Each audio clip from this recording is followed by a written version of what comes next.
2023 wasn't a good year for the Carolina Panthers, but I'm trying to make 2024 a better one for myself.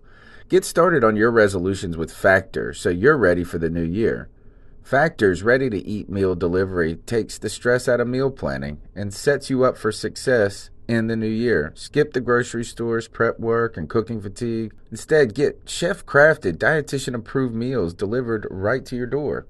With over 35 meals to choose from per week, including keto options, calorie smart, vegan plus veggie, and more, plus over 55 weekly add-ons, you'll have a ton of nutritious and flavorful options to kickstart your resolutions. Skip that overpriced takeout trap. Factor is cheaper and way more delicious than takeout. Get chef-crafted, restaurant-quality meals delivered right to your door, and they're ready to heat and eat in just 2 minutes, which means more time for you. Head to factormeals.com/C350 and use the promo code C350 to get 50% off. That's code C350 at factormeals.com/C350 to get 50% off. In a world where Carolina Panthers fans have an insatiable thirst for Panthers news and opinions, only one podcast roars ferociously. It's the C3 Panthers Podcast. You know what's perfect. It's the C3 Panthers Podcast, brought to you by CarolinaCatChronicles.com. Every Tuesday night, 9 p.m., we're talking the latest Panthers news and opinions from the fan perspective. My name's Tony Dunn. You can follow me on Twitter at @cat_chronicles. And every week I chop it up with my homeboys. We got everyone in the house tonight. Cody Lashney, my man. Your microphone is hot. Let him have it. It is hot, man, and just like it has been around my neck of the woods, I don't know about y'all, but you can cut the humidity with a knife, let me tell you what, man. But as always, it's Tuesday night. We do have something resembling news tonight in Panther Nation for once, so it might snow in the middle of July, almost August. It's Christmas. As always, we have the most lit Panther fans in all of YouTube joining us tonight. Joey the Blind Panther Esquivel, I promise I'm unmuted tonight, brother. Sarah Taylor, Trill One, 10 Tizzy, Tony Dunn. Ain't nothing to it but to do it, brother. Let's roll. CK, my man, is up there slaying, homies. You can find him on Facebook at Codizzle_Allen, I believe. If not, it's just Codizzle Allen. All you gotta do is search for that. Mug is popping, caps on people. Facebook stream is popping, brother. I like it. Yeah, man, it's growing. I'm definitely glad I made the move from Twitch because it is a much more organic growth this way, and I've been thrilled, been busy as can be, trying to put as much effort into that as I possibly can, while at the same time trying to keep up with Panthers news, man. So it's been a good little mix during this whole COVID thing. Once I have to go back to the office, gonna have to find a way to make time for all of this stuff that I've got going on now, but. As of right now, man, I'm loving it. Well, maybe we find new work routines in a way. Who knows what it's going to be like after this. You're right. There is a diversity, or we're being pulled in so many different ways for our attention. And we got to be careful, because when we come back, when things normalize, we're going to get overwhelmed with life work. And imagine having to do post-game shows, keep up. What if we're busy in the off season and this has been a dead season? But tonight we do have some news. We also got the Bat Daddy in the house tonight. How you doing, Greg? How's the barn coming, and Miss Porky Pig? Pig's doing great. Just got to finish the roof. Hopefully going to start building those rafters tomorrow and get that hopefully up by this Sunday, man. Then it's going to be real close to being done then. That's the most intimidating part to me, the rafters. It is to me too. Because usually they're bought pre-made, and I'm just making my own. So, but I made it this far, and it's all square and all looking You're really going to good. need some help with that. You better get an extra hand just to hold. Hold my hand, as Hootie would say. Although I feel like I could lift that rafter over my head, I don't think I could lift it over my head high enough by myself. So yeah, I definitely need some help with that one. I got a few friends who I think are going to come over and help me out charged me a few beers for it. So, but it works. How's the comic book world? It's crazy right now, especially being a DC fan because there's so much stuff going on. There was just a Comic-Con last weekend, Justice Con, and it was completely online, run by 3 fans that had built this con, and it was just absolutely amazing. And then we got another Comic-Con coming up next month. Like Cody was saying, man, there's Umbrella Academy coming out and new Transformers movies coming out. And, oh, man, it's going to be so awesome. If y'all are Transformers fans, there's a new animated Transformers trilogy movie coming out on Netflix at the beginning of the month. Looks amazing. I think it's Fight for Cybertron or something like that. But it's animated. The animation just looks beautiful. Like, you have to go look for the preview on it. But check it out on Netflix, man, if you're looking for something new to check out. It's pretty awesome. I was not informed of an Optimus Prime movie. You have been. I'm Bumblebee. You have been informed. There you go. Greg, I have a question though. Like I've been catching up on some stuff because I kind of let go of the DC shows on the CW. Yeah, kind of too. Have you watched Crisis on Infinite Earth? The crossover? Yeah. Yeah, that was the last thing I watched for this DC CW. Dude, that was insane. They had They had the Superman who plays Ray Palmer, but his actual Superman character. You had Smallville's character. Mm-hmm. Like, they brought everybody in. They brought the Flash from the actual current. Did you see that one? Yeah, they brought the what's his name from the movies? Yeah, the one Ezra who's now Miller no longer. Yeah. He's still a Flash. They're still making him. He's still making they him. are. I know. He was groveling after whatever he did. I can't remember what it was, but anyway, I just started watching that. I'm trying to catch up on those things because I let him go for the longest time, but thought that was insane. If you guys haven't watched it, definitely worth a little bit of a watch there. You should watch Stargirl. You really should. That's a really awesome show. Stargirl, yeah. What is Stargirl? It's on the DC network right now. It's going to be on CW next season. Is this something else we have to buy? Is the DC network something else we have to pay for? It is. It's $7.99 a month, but for it just me, dawned on me that it just dawned on me that in order to watch Hard Knocks, I'm going to have to get HBO now. I mean, HBO Max is a must anyway. Why do you have to do that now? Well, I mean, Hard Knocks. I know. I always cheap it. I feel like I'm maxed out at 4, man. I pay for Hulu, Netflix. I pay for Hulu, Netflix. We have Prime. Disney Plus and Disney Plus and Amazon Prime. Like I am maxed out on pay services, I know a friend of mine is using an ESPN Plus of mine. I also pay for that, which I never watch except for a couple of 30 for 30s, and if there's some sort of UFC fight because there's no other sports. I can't pay for anything more, man. Right. No, I get that, man. I'm in the same position as you, except I don't have Hulu. I have Prime, Disney Plus, and Netflix, and that's why HBO Max is perfect. Just as the fourth one, I'm not going to get any more after that. I have the DC app right now, but it's only $7.99, and they're taking all the shows off it, all of its content off there, Doom Patrol and Harley Quinn and Stargirl and all the shows they have, and they're putting them on HBO Max.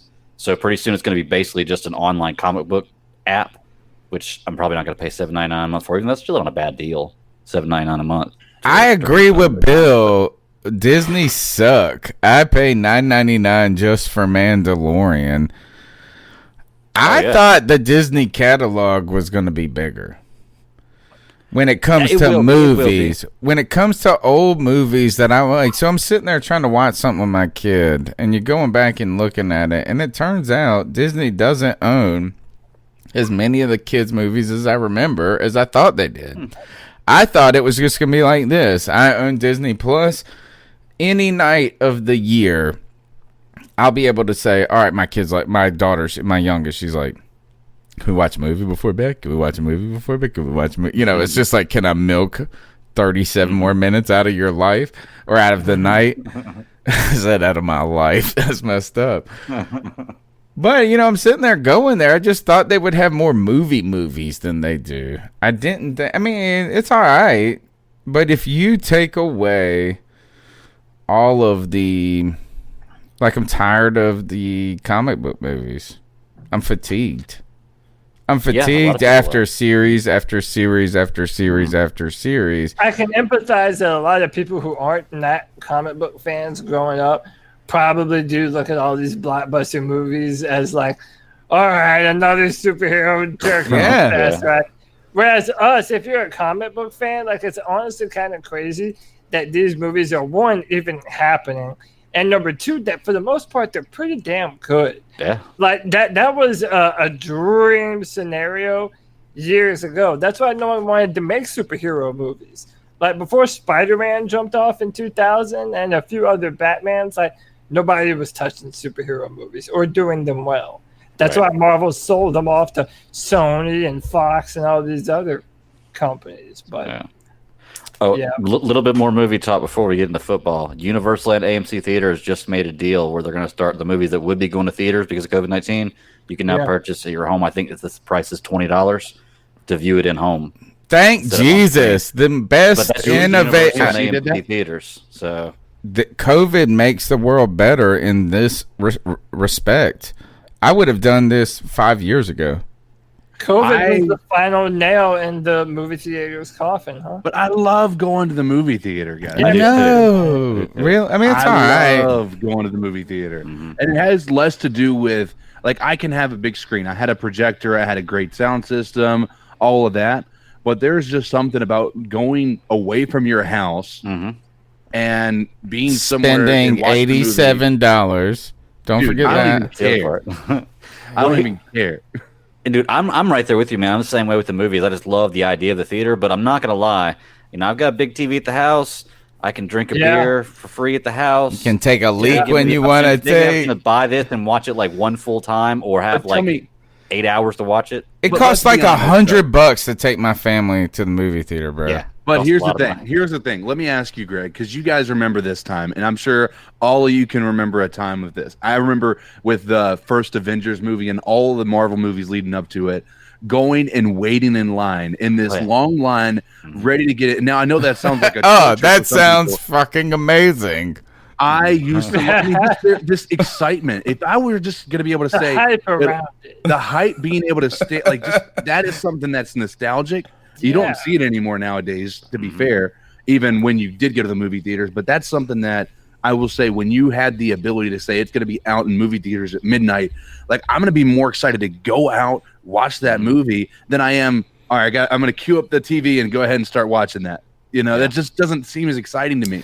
Oh, I agree. Also, you're going to go stand outside for 3 hours in 88-degree humidity, or 88 degrees, this humidity right now.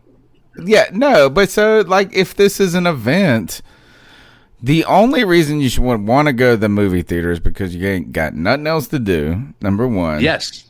That's it, right? Like it is something to do. So it's like it's Tuesday. We could go to. What do you want to do? What do you want to do, babe? Yeah, other than the house, watch more TV, or you're 15 years old and you're trying to get moms to drop you off with this girl, and you're trying to do something at the movie theater. Or you're just excited about whatever movie you're going to see. Like that. Lies, bro. Just watch it on the TV. You know, another thing too is like if you don't know this by now, you've been living under a rock. There's a moment in the Avengers where Captain America picks up Thor's hammer. Like when you're in the movie theater, it's a pretty special moment. I still hear it when I see it. Dude, everyone freaks out at the same time, and everyone around you is like, "Oh shit!" Dude, that's a cool thing to be a part of. People laughing, people. Do you like when? Would you make that same? Would you say the same if we just watch it and it's like, oh, everybody got scared at the same moment? Absolutely. Okay, good for you. All right, I like that. I went to the movie theaters and watched the first It, and it was amazing because number one, that first It was straight. I watched it in the movie theater. I had the big reclining seats, like they had just redone everything. It was nice, you know. It was scary. Was the perfect balance. It was hysterical, and it was scary. And the kids cuss so much, dude. What foul-mouthed children.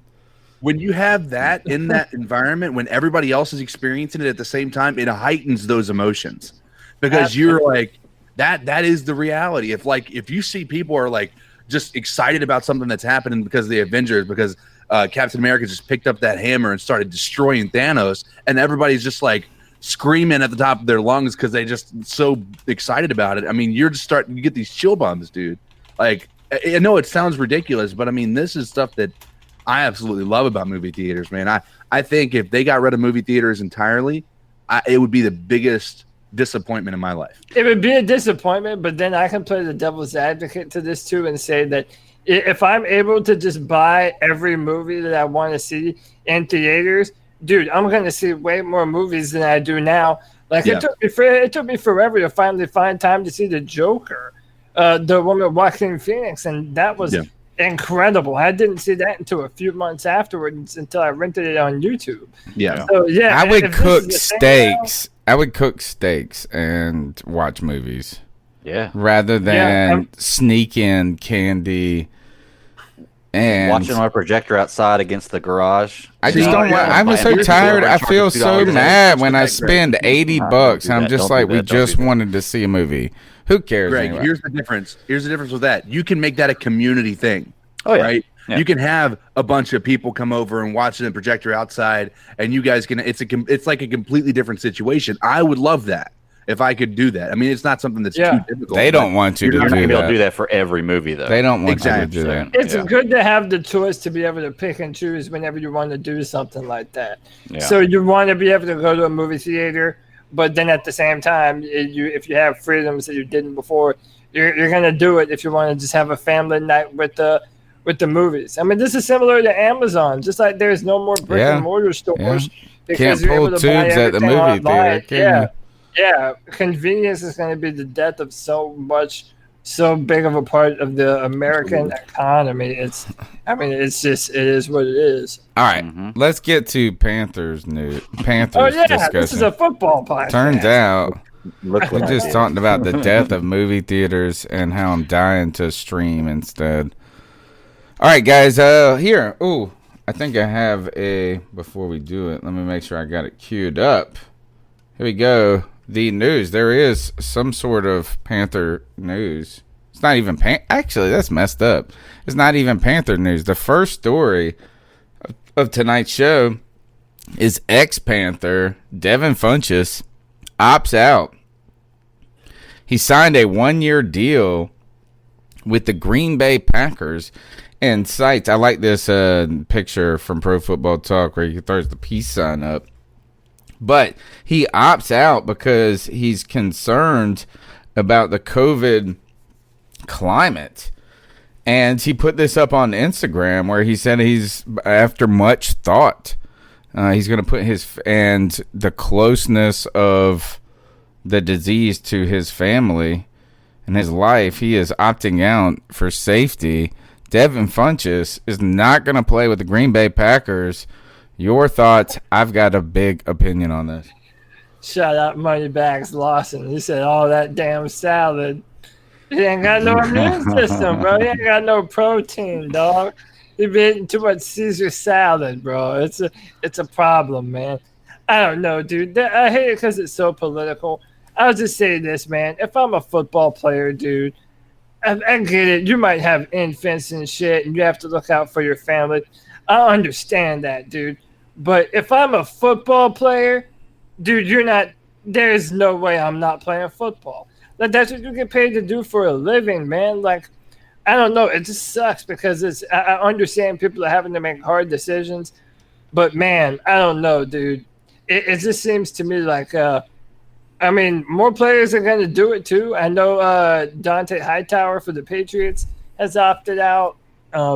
A few other players, not big name necessarily, have opted out, but I don't know, dude. It seems like there's a lot of people who really don't want football to happen, both in the media and just average everyday people.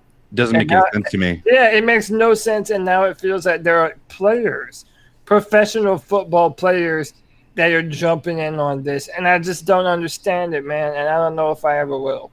Yeah, I don't get it. And Kyle Brandt actually posted it on here. He's like, yeah, I retweeted it. Yeah, you see that all these people in the actual industry almost are advocating for there to be no season, which this is how people make their money in this industry. Is this here's the thing: if you're a freelance reporter in this environment, let's talk about the Charlotte Vibe, right? Let's talk about this guy, right? Yeah. He's a independent reporter for the Carolina Panthers, right? If there's no football season, do you think his business survives? It's kind of a miracle if it does anyway at this point, and not a there's no referendum on him, but kind of on like the small independent business person is your point. If anybody, it's already tough enough as it is, and you add this in here. Like that's the thing with this COVID situation and them having the quarantines the way they are. You're seeing businesses. You're seeing how many businesses were hanging on by a thread.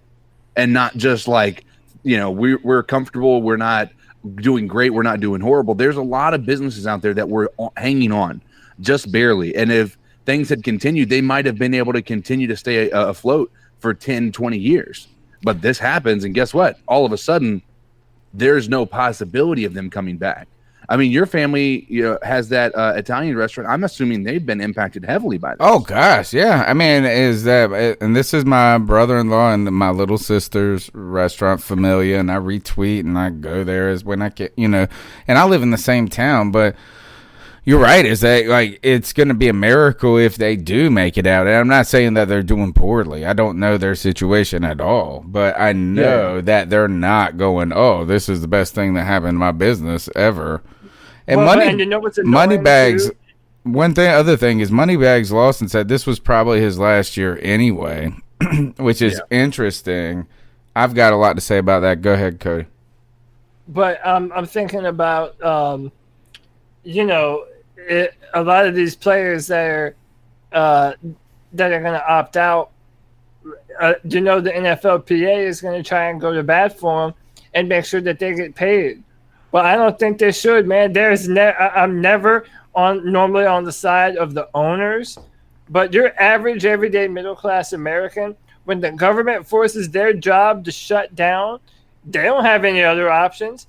They have to go file for unemployment. So why is it any different that because you're a big-time NFL player and you're making millions of dollars and you have a powerful players union that now because there might be a scenario where there's no football, either that or you don't feel safe playing football, you can just decide, oh, well, I'm not going to play, but I'm still going to get paid for what? And the crazy part about that, Cody, is that if the government shuts down a business, you don't really get a choice in that.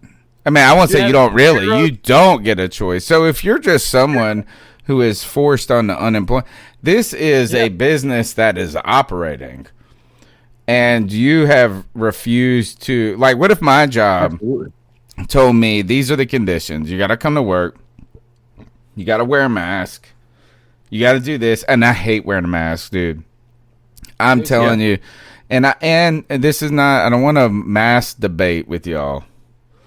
Don't want to mask debate with y'all fellas. I don't. It's just the reality of the situation. Right. Is that like every time I got one on, I say this to my wife and I don't do it. I don't go a lot like, and I say, man, mask life sucks. Like I just don't like it. So I'm not trying. Wearing it. It's that you don't like to wear it. I just don't enjoy it. Right. So, but if I had the choice of my job and wearing the mask, guess what? You're wearing the mask. I'm wearing the mask.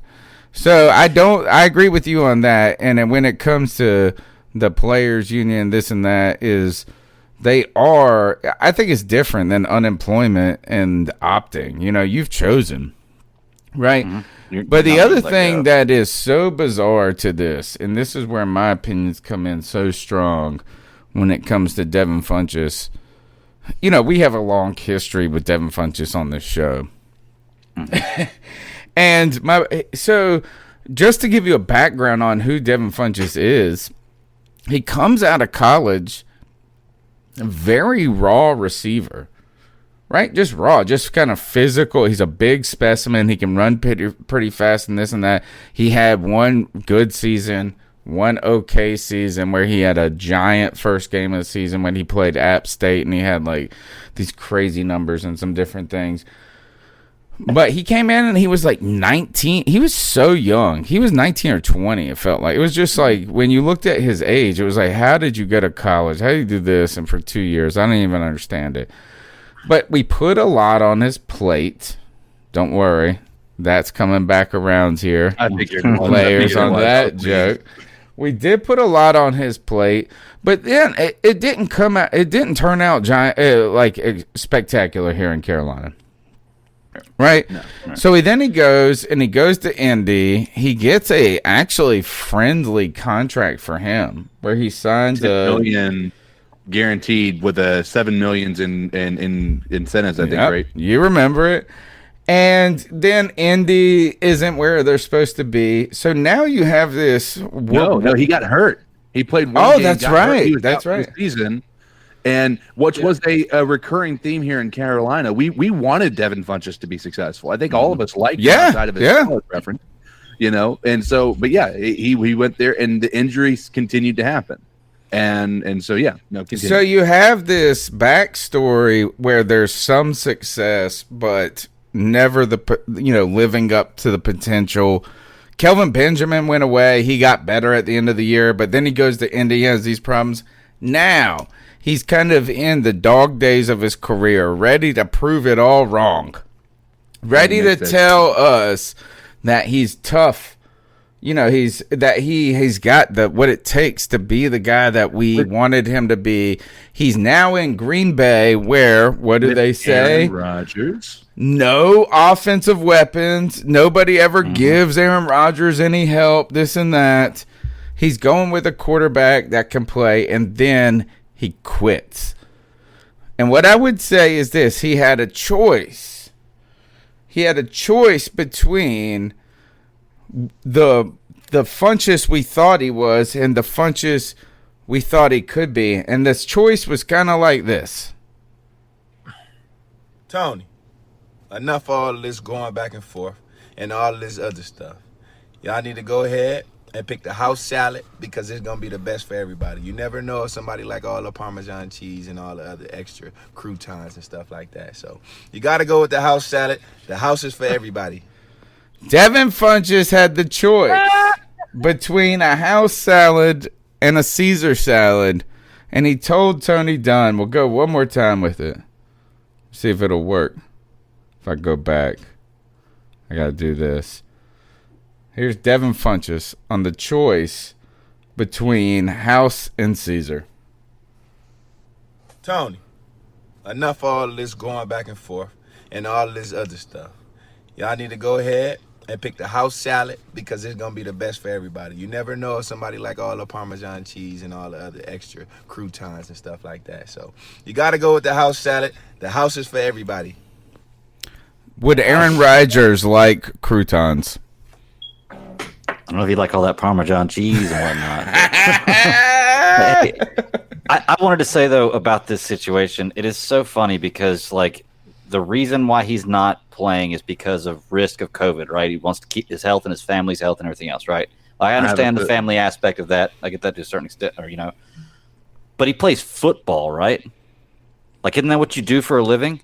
Yeah. I'm willing to bet the percentage of people that survive COVID is immensely higher than the percentage of football players that retire and have problems mentally or physically, because it's a mentally and physically tough job.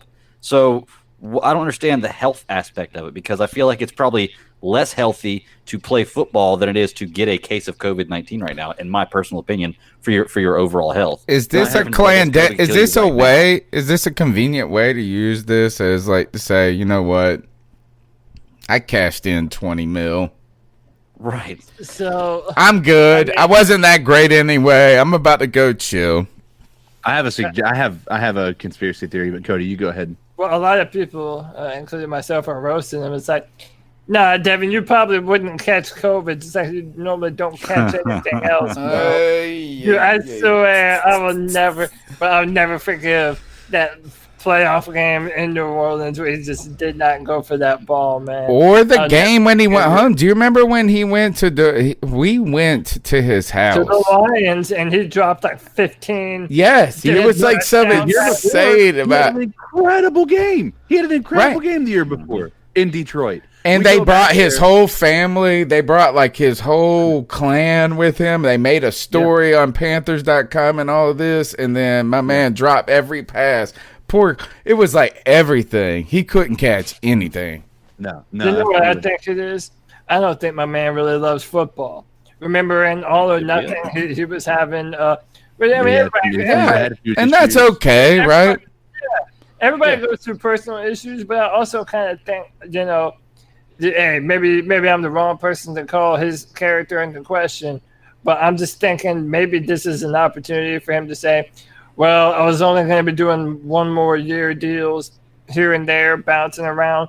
Maybe this is an excuse for me to just kind of make a left and bounce out. And I was only going to make $4 million this year or whatever. Think about that, though. God.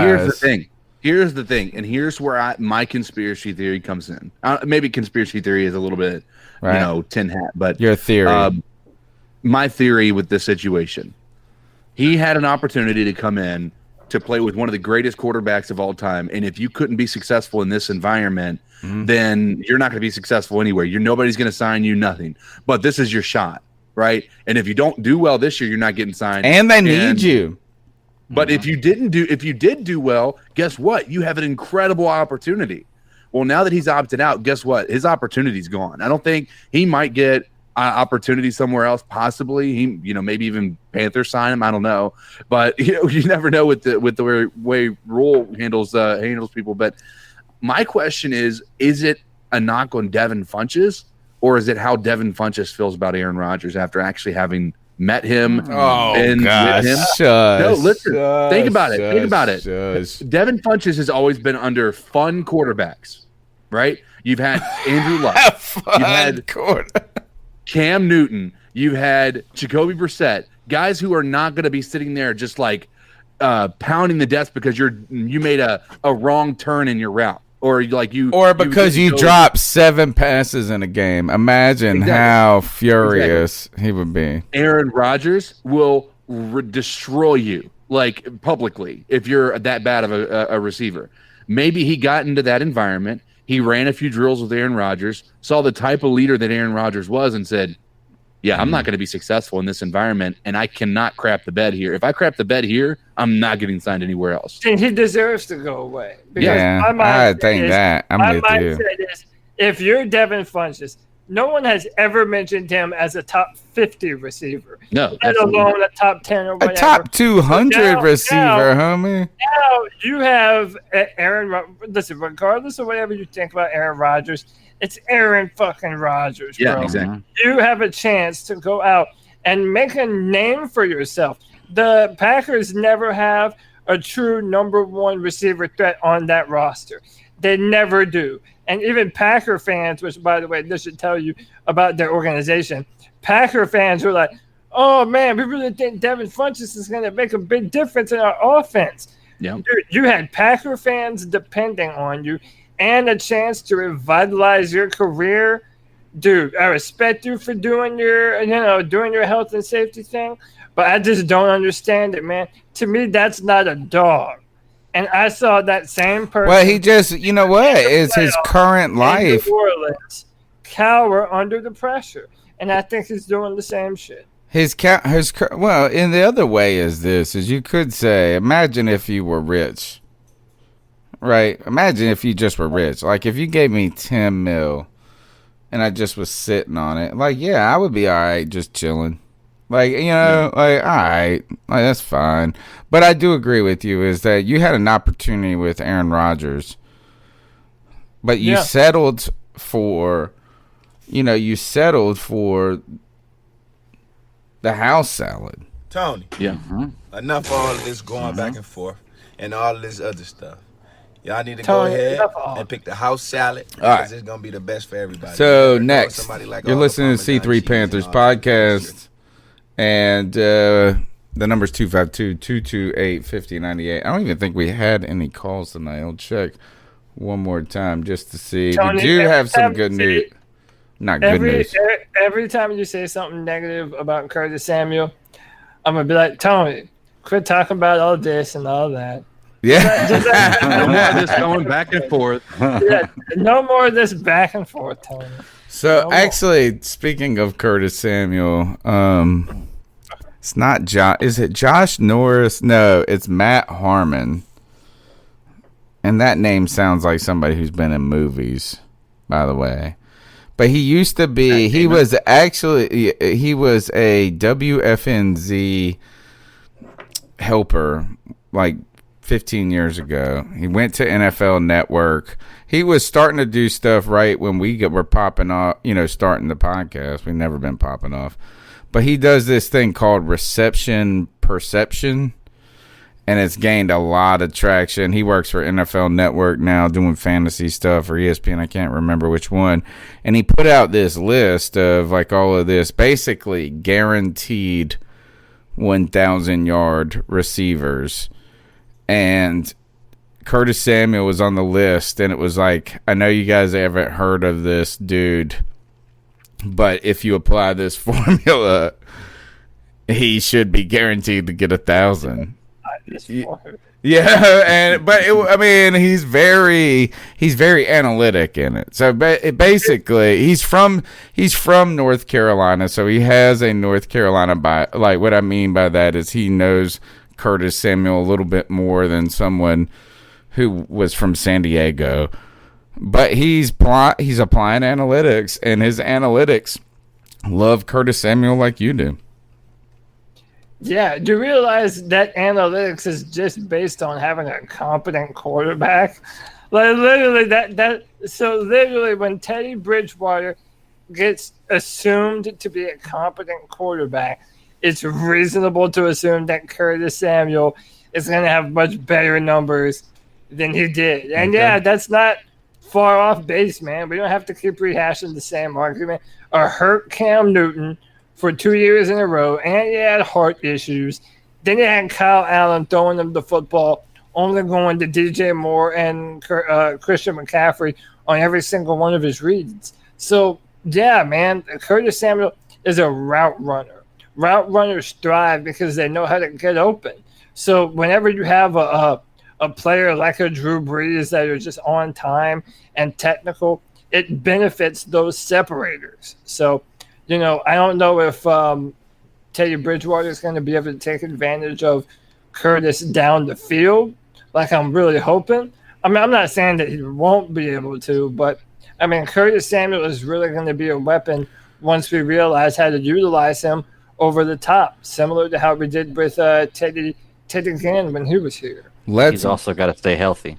Yeah. Yeah. Let's go to store news that has surfaced today. You've been getting a kind of breadcrumbs of roster moves and remind that they're going to training camp with less players than usual, right? I think they cut it down by like 10 or something like that. And, because of the COVID stuff. But today, news came out, and this is reported by Antoine V. Staley. You can find him with the Riot Report. Panthers punter Michael Palardy has been placed on the reserve non-football injury list to end his season. Palardy tore his ACL this offseason, will be out for the 2020 year.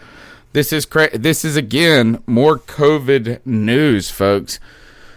Palardy might have been one of the more steady aspects of our team for the last 2 years. Is that yeah? And now we don't even have him. Right. No. But here's the thing: we're not going to be punting, guys. We're going for it on fourth. Yes, down all day, every day.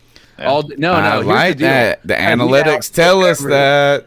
Here's the deal: we have Joey Sly. I bet you that guy can punt like nobody's business either. I bet you he can get out there and get that. He's got a leg and a half, dude. Like it's gonna kiss the moon. Here's the thing: keep in mind, Pat McAfee started out as a kicker. He was a kicker at West Virginia. He was not a punter. He was drafted as a punter, even though he was actually went into the draft as a kicker. Like that was his forte. He was a place kicker. He was not billed as a punter, and he ended up being incredible. And Pat McAfee's the same way. he was always a very, very powerful kicker. He could get the 60-yarders, but he was not as accurate. Now, when he went to punting, man, he became all-decade, as he was named this year, with how well he did in his career there in Indianapolis. So I think Joey Sly has an opportunity here to possibly step in and show us what he can do with his punt leg. Let me ask you, CK, what's more important in a kicker, both field goal and punter? Distance, like power, or accuracy? Because I truly don't know the answer to this either. I'm sitting here trying to think about it myself. And with a punter, probably accuracy, right? Yeah, I would think so. Is because you rarely do you just punt like just about trying how to. often you punt from your 20. Like if you go 4 and out, we punt from our 20 is quite a bit. Exactly. Yeah. And Palardy was able to get some bombs down the field. If we can basically get it if we can flip the field in those situations, we give our defense a much better shot.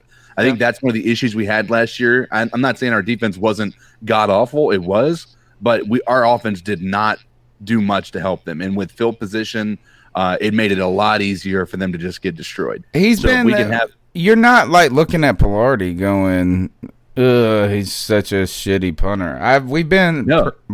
He's been better than average. Yeah, he's been better than average in the NFL, I would say, if you look at comparable numbers and whatnot. So I'm not saying he's not good. I'm just saying as a comparable option, I think if we look at our roster, do we want to sign another punter, or do we want to try to give Joey Sly an opportunity to get those punts out? Because if it's going to be a battle in camp, it's going to be a battle in camp with Gano and Sly, because Gano has not been released, right?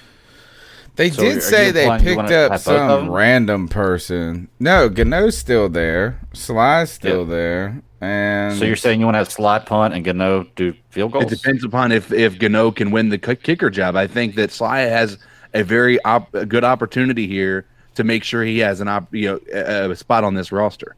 Okay. And if Gano ends up being better in camp, which when Gano is put into competition, he destroys people. Like the year that we had Harrison Butker, that year was an incredible year for Graham Gano.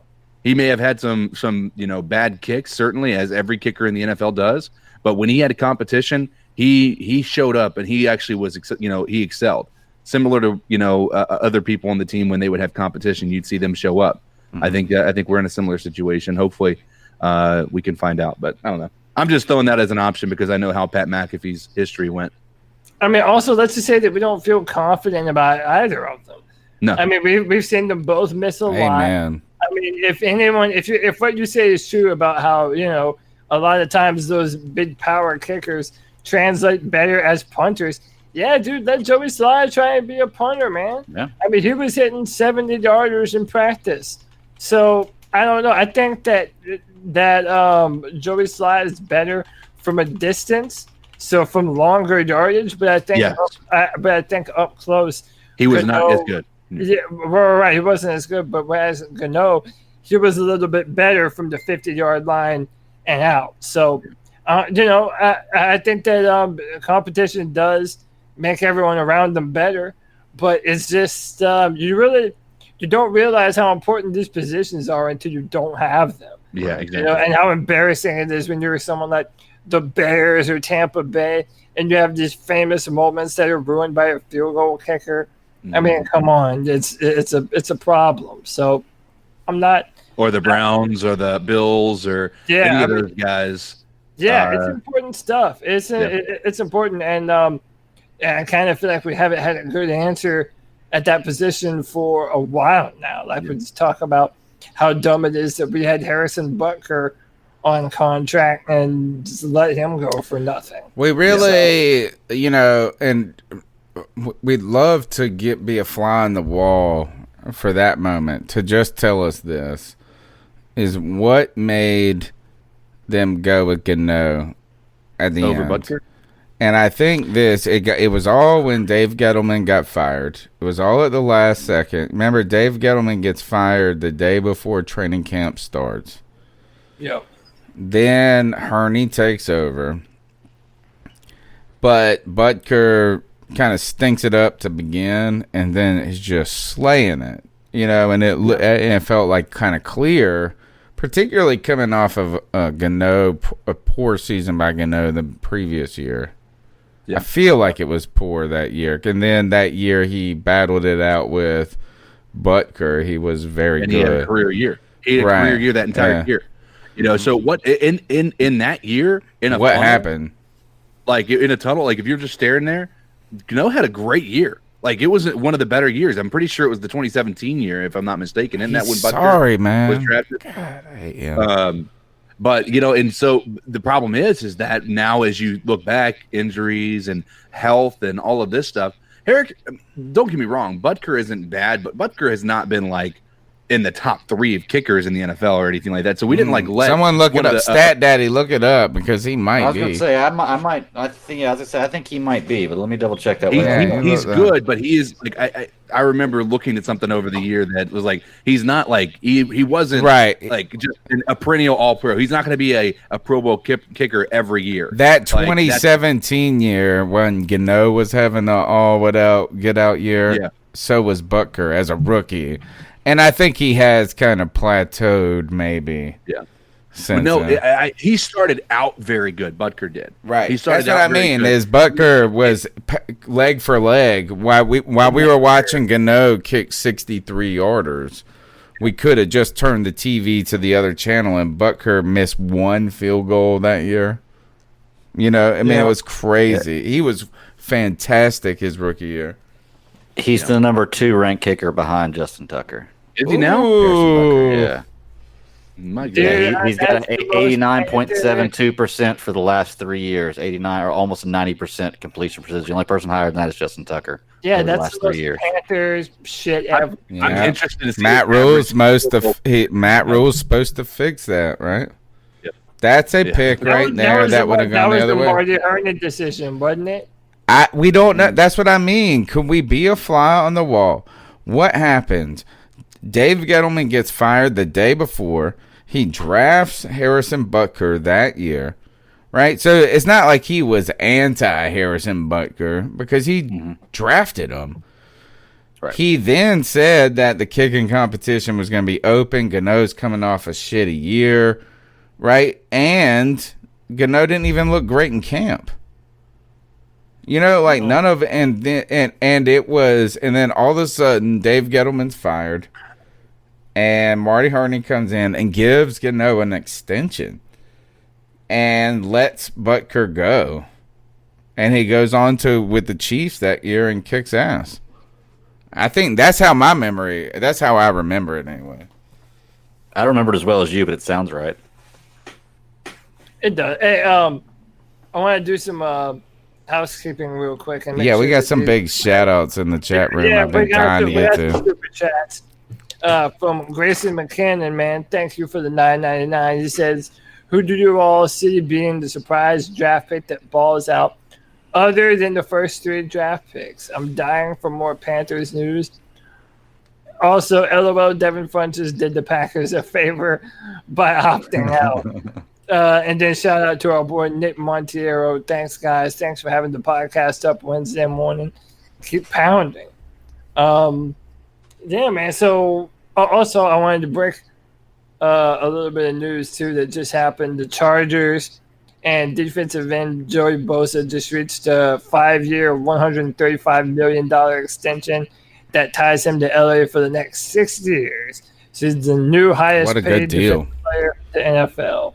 Yep. He is just a little bit richer than Myles Garrett's contract that he just signed.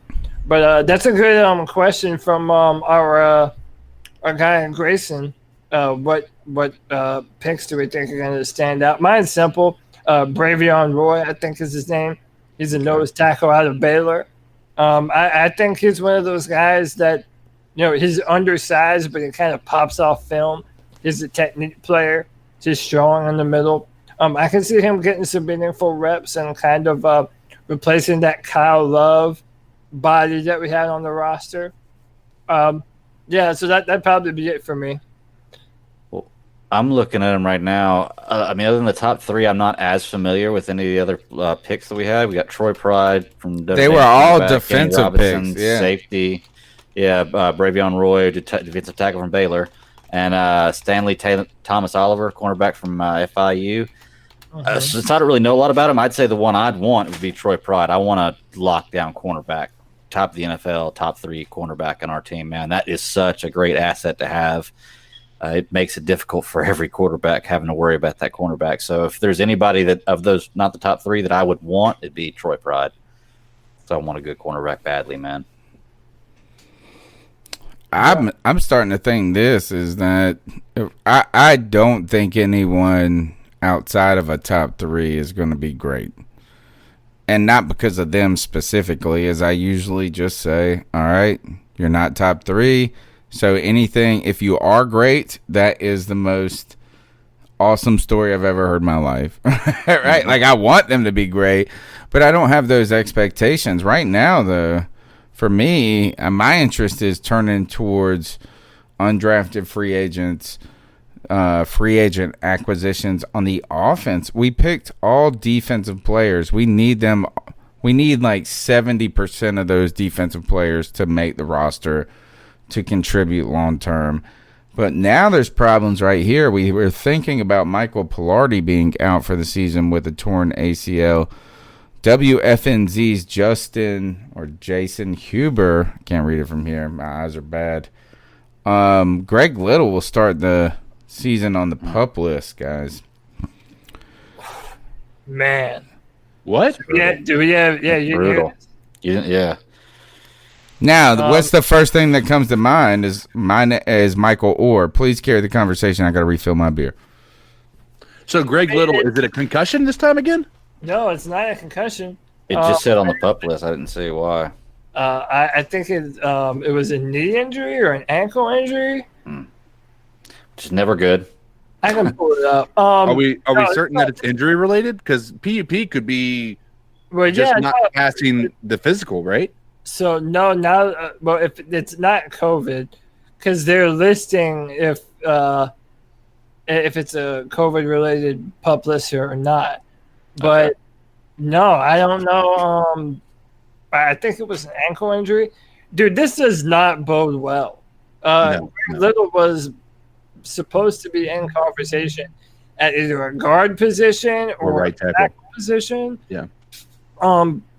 I mean, Taylor Moton's held it down pretty good on the right side, but I mean, a lot of that offensive line interior, dude, it was shaky to begin with, and we were hoping that Greg Little would be one of those bodies that would fill in and be able to make something happen right there. What? No, Greg Little will be starting training camp on the physical and to perform list because he failed his physical. That's what I was thinking. Yeah, because he failed. So it's not injury; it's because he failed his physical. Wow, this is on Panthers Wire. So failed his physical. Yep, that's what it says. I'm wondering if that has something to do with like his shape, like whether he was just not in football shape, which I don't. That's fixable. That's very easily fixable, right? Or if it's something like illegal substance, something I don't even know about that. I would say it's got to be like. Maybe just there's something else, like isn't there like something like what happened with one of the other tackles on another team, or maybe the guy that we signed with something with the heart. Didn't that happen with somebody else? They failed a physical because of that. Well, we had Ross Cockrell because of his heel, right? Well, no, we had a corner from Clemson, and what's the dude's name?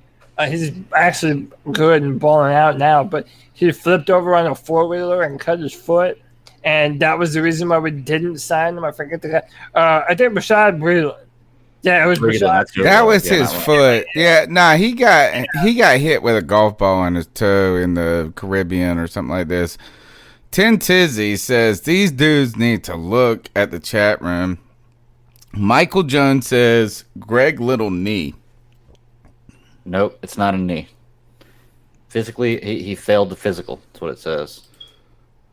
Which I guess it still could be. Well, I mean, like if his knee doesn't work, he could fail the physical. Yeah. I think not. That's a good point. I'm sorry. Bad sign, man. He thought you said his id.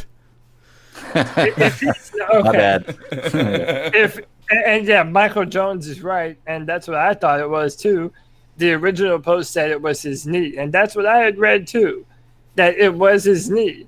If it is true that you failed the physical, that's not a good sign that your second year into the NFL, You're already out of shape. And by the way, that was the knock on him when he was being drafted, that it wasn't physical enough, that he didn't have that aggression. He wasn't mean enough. I mean, he's a big guy, but he would let smaller dudes bully him around.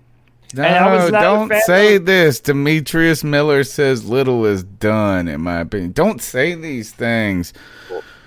I understand. I feel like what Cody is saying is a little bit how I don't want to dismiss Cody's statements, because it's kind of like what I've been making fun of Devin Funchess with the salad. Right? Yeah, it was kind of like he's too nice. Was the thing. Yeah, for me, that's concern is he had these head injuries, this and that. It's not like he was playing and he got a million reps on his knee. That actually concerns me about his knee. It's not like he's doing explosive drill. That sucks. And I hope that he can come off the pup quick and get back. We don't know the extent of it, though. Go ahead, CK. I hate to say it. Real quick point. This is why Mario Hernandez sucks. I mean, I'm sorry, man. This is why Mario Hernandez, we traded up. People don't remember that we traded up to get Greg Little, and this is already what he's done. He's had a bunch of concussions. He was way overdrafted anyway, and now he's like not showing up healthy. I mean, that's a second round pick. Like, that's why a lot of people, including myself, are like, Herney should have been out, man. I wouldn't knock. I won't knock Herney for that, right? If there were a long history, which there may be with Greg Little, like, of injury, then by all means, yes. But the other stuff you talk about, like not being physical enough, all that stuff that he can pre-draft. But I won't blame Herney for somebody who has a injury, is plagued by injury in the NFL that went. But now, if he were to draft Tua Tagovailoa and then, you know, he continued to have those injury issues, then yes, that is all on Herney, because he made the decision to draft a guy who has been injury prone his entire college career, right? Then we can blame him for that. But in this situation, unless Greg Little has had a history of it, that I won't say we blame him for. But the other things, if he actually were on the field and he is not a good left tackle, that's all Herney. That's his. I think it's compounded by the fact that it wasn't really there on film.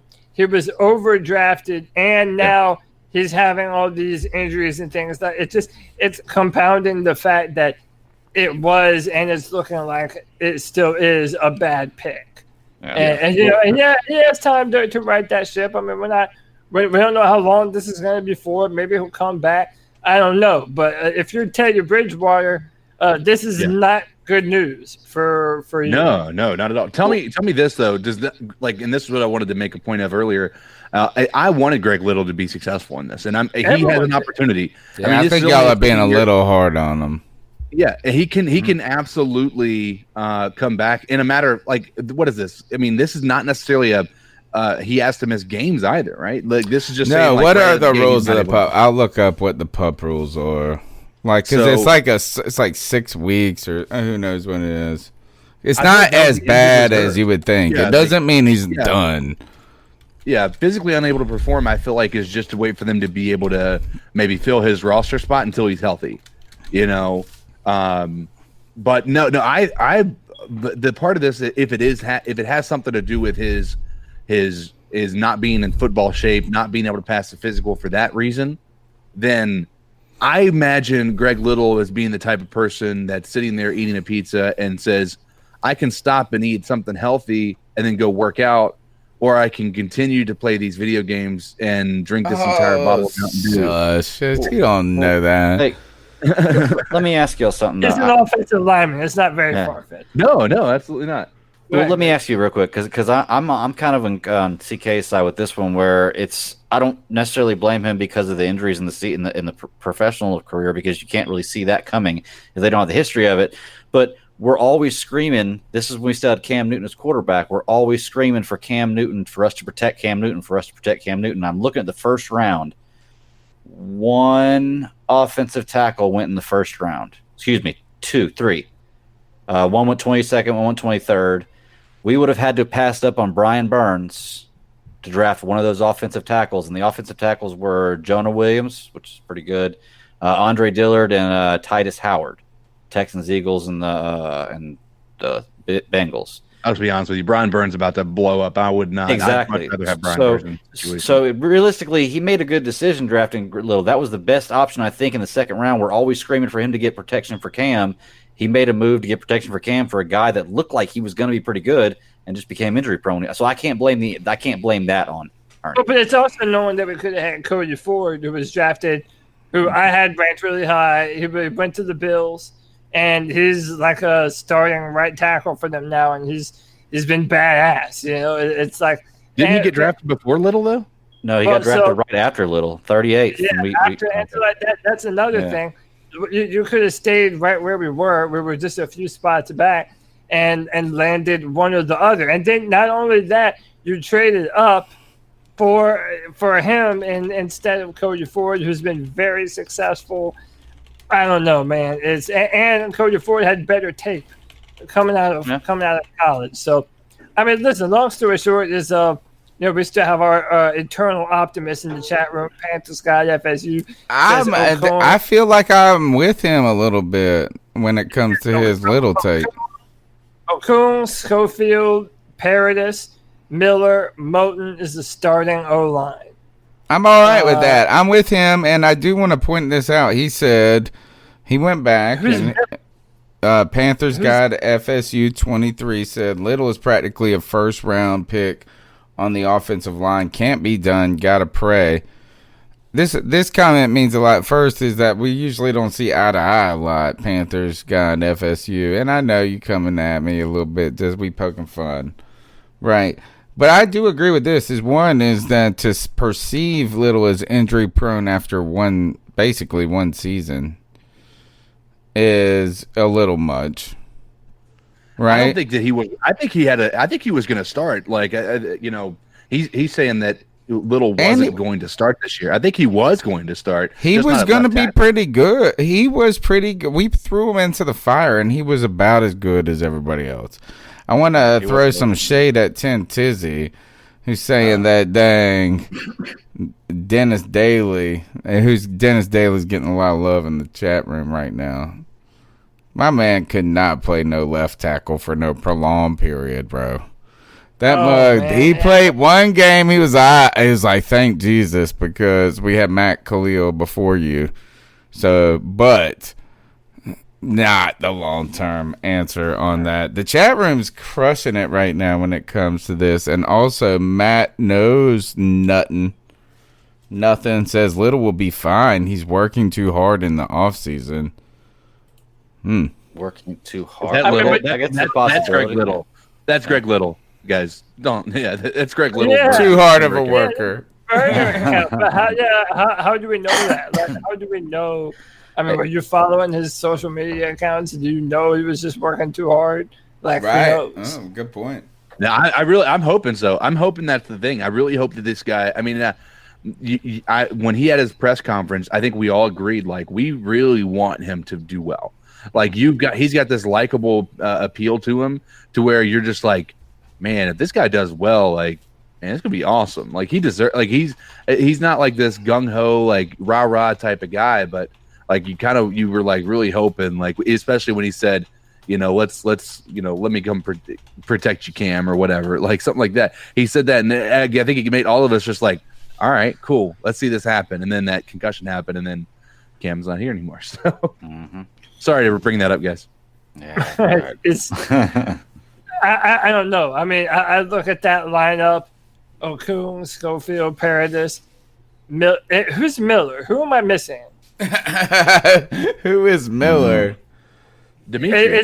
Did he just write someone that? Yeah, who is Miller? Great question.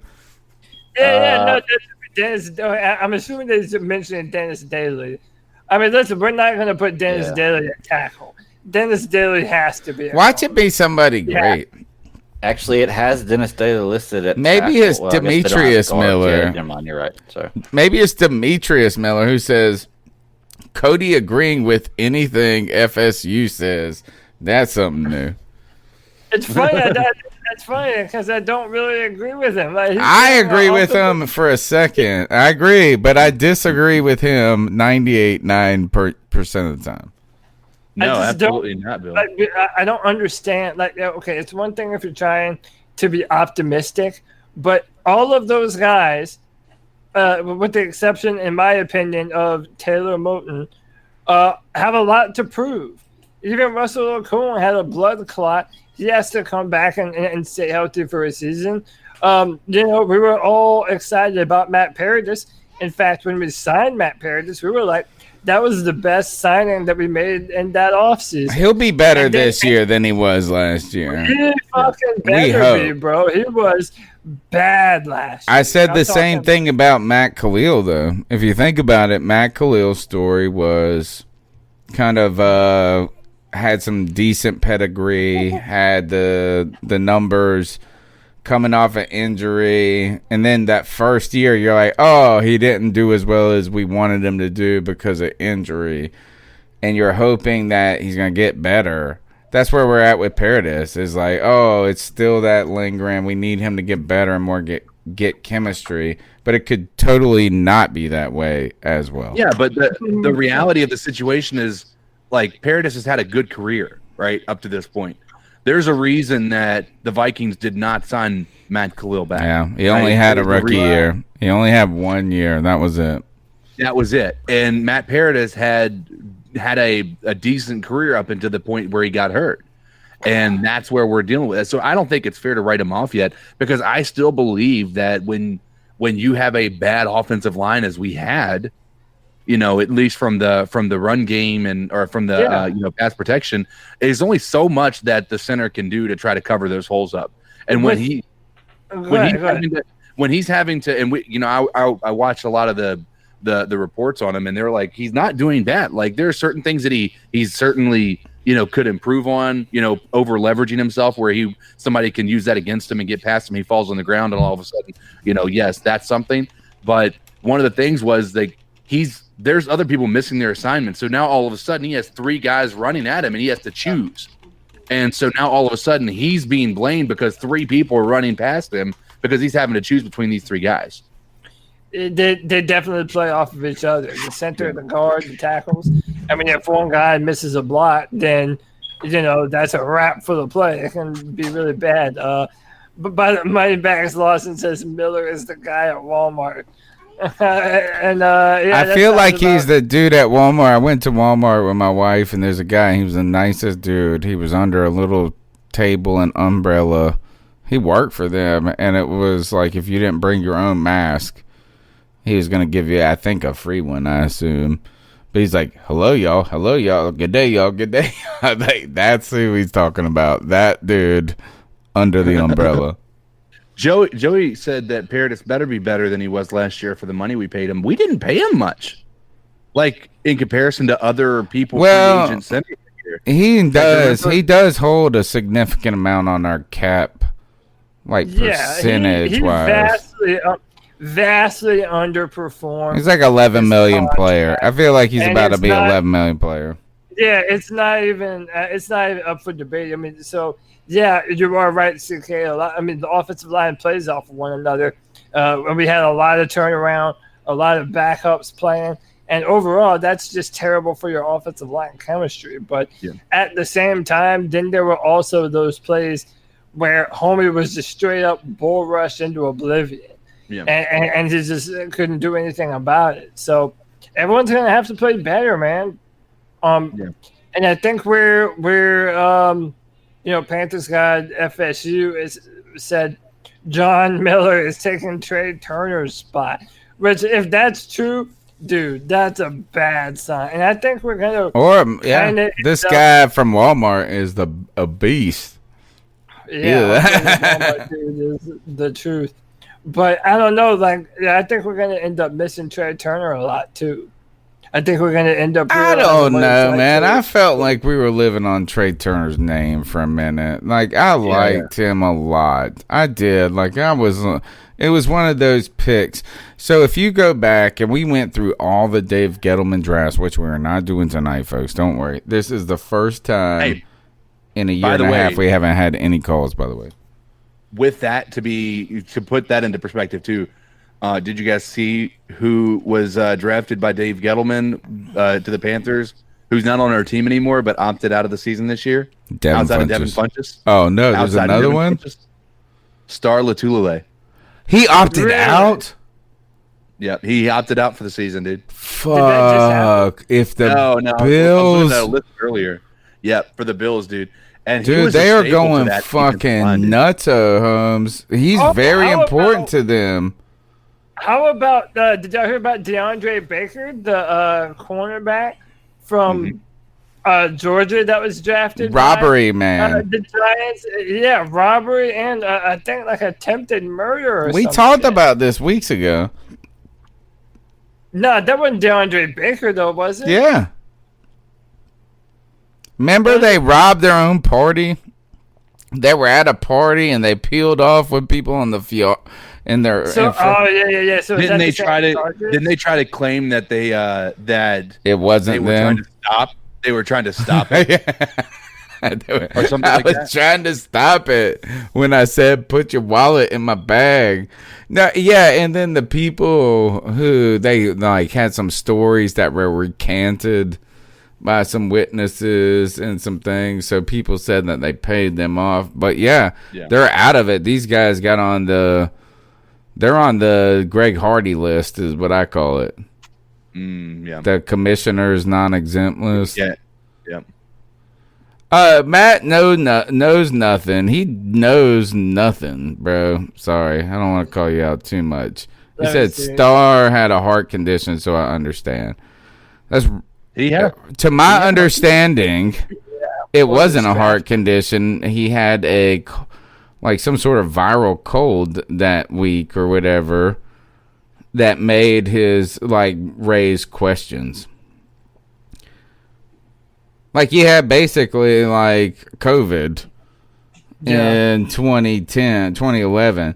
My understanding, if you go back and read the literature on that, and I'm pretty sure about this, is that was not what do they call it when you have it's not degenerative, but like a lasting, it was a momentary thing that people got overly concerned with. Star Latulele has played his 13th pick or 9th pick to the T. Very important. That might be the biggest name who's opt out, Cody. Yeah. He did get a giant deal, bro. No, I mean, look, did you see how many people the Patriots opted out, though? A lot. No, I need to do more reading about this COVID. I did not expect players to be this. Yeah, man, and then they were even saying that they might have to do what the NBA is doing and do a bubble. No, so impossible. That's impossible. I'm just telling you what they're saying, man. And then I'm also hearing that, like the NFLPA and the NFL have another few days before they figure out what their COVID opt-out policy is going to be. So it was like I'm saying earlier, the NFLPA is going to go to bat for the players and make sure that they get some kind of paycheck, even if they don't play. And I honestly just think that's bullshit, man. I think you should, even if you're a football player, you should have to make the decision that every American is having to wrestle with and make right now. Either do I want to make money and go play football and do my job, or do I think that it's not worth the risk to my family? But or if you've already made money. This is the thing, Cody. Mm-hmm. If you've already made money, you are in a different position. Right. Of that question. So think about Star.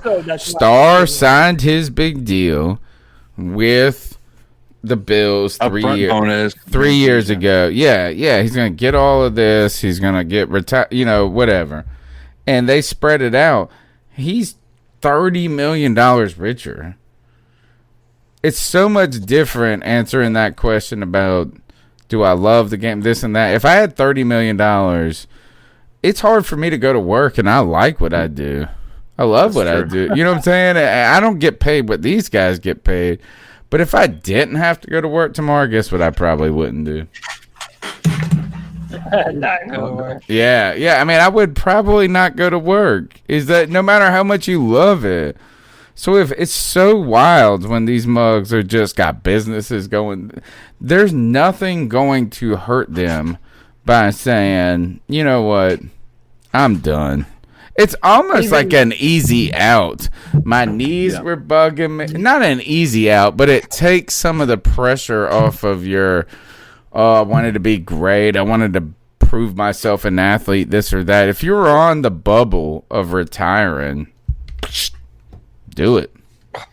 Yeah, even more so. I mean, if these players have money saved up and they don't need it like that, yeah, you shouldn't be getting a paycheck. You should get paid if you play. So, I think here's the part of it, right, that I think about, because the league minimum for a salary is $250,000 for a year to be on the 53-man roster, if I'm not mistaken. Maybe something like that. But anyway, like that is like that is still something most people can save money from.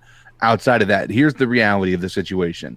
If you make $150,000 a year, you're accustomed to a certain level of life, and you get laid off, yes, you can go and draw unemployment, but you're making a fraction of what you make. Hey, just real quick, the league minimum for 2020 is $610,000. Is it okay? The practice squad is probably like $250,000 or something like that. Yeah. But nonetheless, that's what I mean. Like, it's right. not like just because you've opted out, like that's a decision. There are plenty of people out there who don't even have that as an option, and I think, and there's a lot of NFL players that don't have that option. That's my point, is that Starr had the option, and wildly, Devin Funchess had the option. Mm-hmm. Yeah. I mean, if you've made your money, opting out, fine. But don't expect to get your contract money. I mean, that just doesn't make any sense to me. You've done nothing. You get that guaranteed, though, bro. You sign the guarantee. They get their guaranteed, and they should get the guaranteed money. They get that. Yeah. They're not going to get anything. Let me ask you this. You opt out, that's 1 year off your contract, though, right? You're not able to come back, and you're not going to have that extra 3 years, right? Like if you have a 3-year contract, you opt out this year. You're not agree. Have I would think so. Yeah, is that like you can't be like, but you get the guarantee because they spread the guaranteed money out over the life of the contract. So say someone gets $10 million guaranteed, they sign a 2-year deal for $11 million. Basically, what they do is they get $5 million. They get $10 million. It doesn't matter, but the team applies it to the salary cap over 2 years. So they give $5 million. You get 2 checks of $5 million, and then you probably get that $100,000, whatever they allocate it for. So these guys, if they have made $20 million guaranteed and they quit, they still get the $20 million. I don't think it works like that, because think about it, Tony. It does. I think the clause in your contract is if you don't play that year, you don't get that guarantee. You get the guaranteed money. You get the guaranteed. You don't get the salary, though. You don't get the salary for the year. Well, when Andrew, that might be a good point. I'll say when Andrew Luck quit, I know that he had to pay back a bunch of money, and the team didn't make him do it. Remember that was the whole big deal. Was they said no, you keep the money. So maybe it's a situation where you're fronted that money. I think his was because it was paid. I think it was over what he was going to get paid that year, and he was on the roster. He had already gotten his bonus. He had already gotten his paycheck for that year. For the year, and it was like he was on the injured reserve, and they were paying him. I think that's what it goes to, because the way I understand is this: say you got a $50 million contract. And it's a $5 million a 5-year deal. So 5 years, $50 million, right? It's $10 million a year. Say 25 was guaranteed. So they basically take your 25, instead of paying you all that in 1 year that was guaranteed, they spread 5, 5, 5, and 5. To lessen the salary cap. So it's a salary cap move. But say they cut you after year 1, you get the $20 million that's left over. Well, I'm looking at it right here. The chat room says they've got it. They've got it figured out. And look at the numbers they're putting out there. They're saying Funchess will get $150,000 if he opts out, which is less money than he had on his guaranteed contract. Or the because contract, right? they're saying that if they have underlying conditions like Star Latulele is supposed to have, that they get $350,000 if they opt out of their contract. But I am personally more interested in how it impacts the contract overall. Yeah. I don't think it matters for Funchess because it's a 1-year deal, right? Like, I mean, like at the end of the day, whatever he signs, he doesn't get it.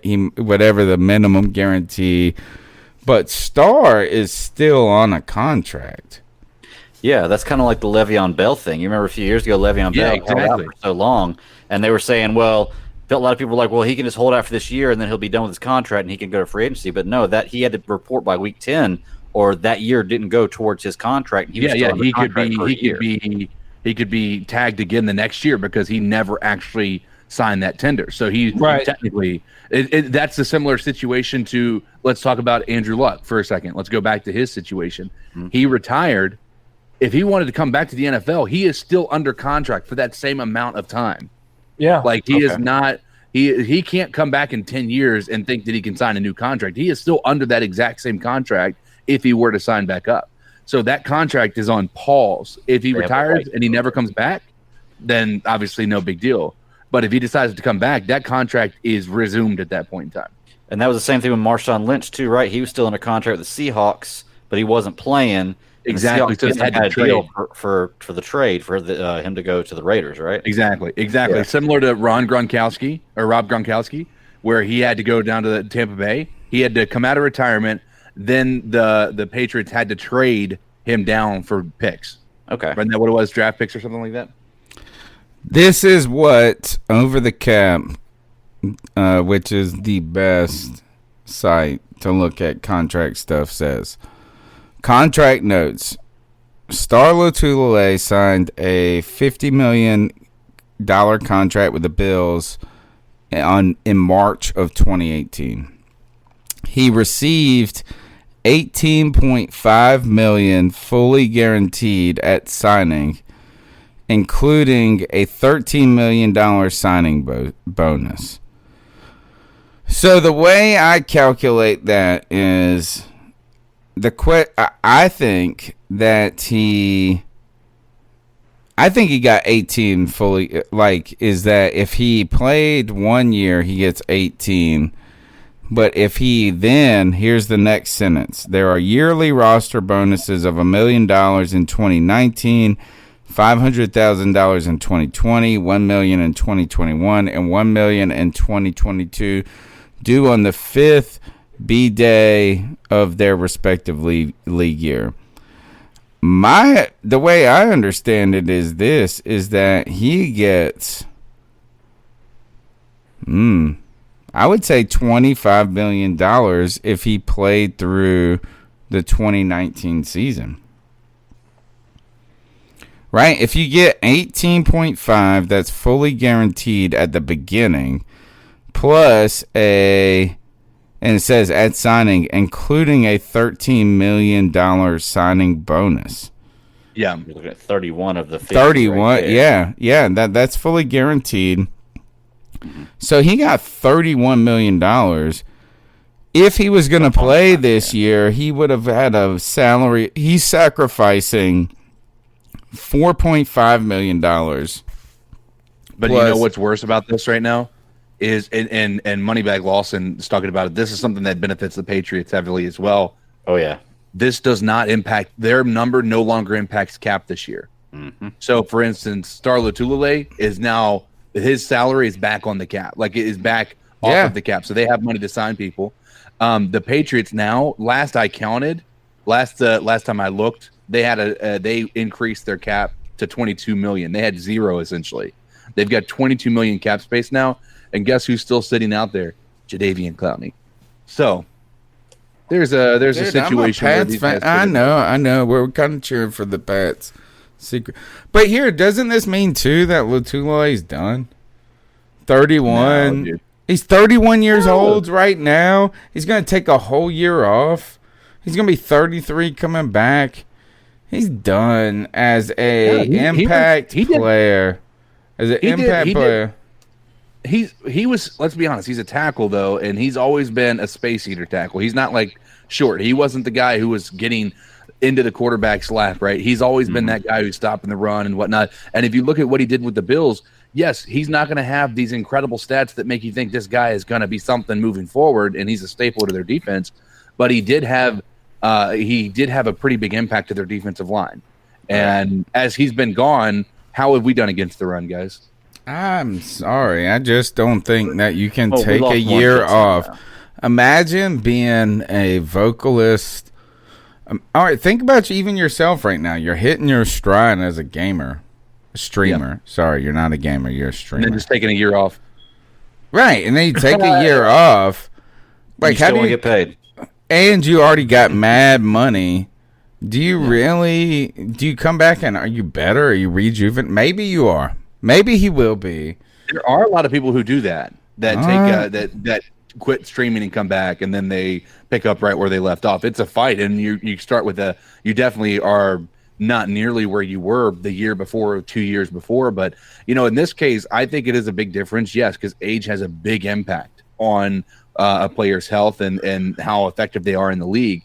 And, I don't think 31 is the cutoff. I don't think 32 is the cutoff. I think if he was 35, absolutely, now we have a little bit more of a concern. I think you're getting old when you're in your 30s, bro. For NFL, I think you're getting old when you're in your 30s. Dude, it depends on position. I think it pretends on person. You know what I'm saying? There's so many great players. 31, bro. I know. He's 31. He played 3 or 4 years. He was drafted in 2012. That's 8 years ago. Yeah, so that's about right. Yeah, I mean, so KK Short's in the same boat, though. Yes, we're gonna have KK till he's 33. All right, final topic of the night. Today, Joe Person goes on WFNZ. I did not hear it word for word, so I'm relying on the host of the show, Josh Parcell. Which, by the way, Josh Parcell, you look like you're like a growing 20-year-old. And he's probably like 30 or 31. He's probably Star's age, to be honest. But he's just like an adult. Like, he looks like a child a little bit to me. Not a child. Wasn't meant to be offensive. Very young for your age. You'll love it one day when you're not a defensive tackle. And I don't know what to say about this, guys. Joe Person comes on his show today, and he says, I think Teddy Bridgewater, quote, I think Teddy Bridgewater is the guy Joe Brady wanted all along. So, fellas, what then happened is Tony tweeted out this.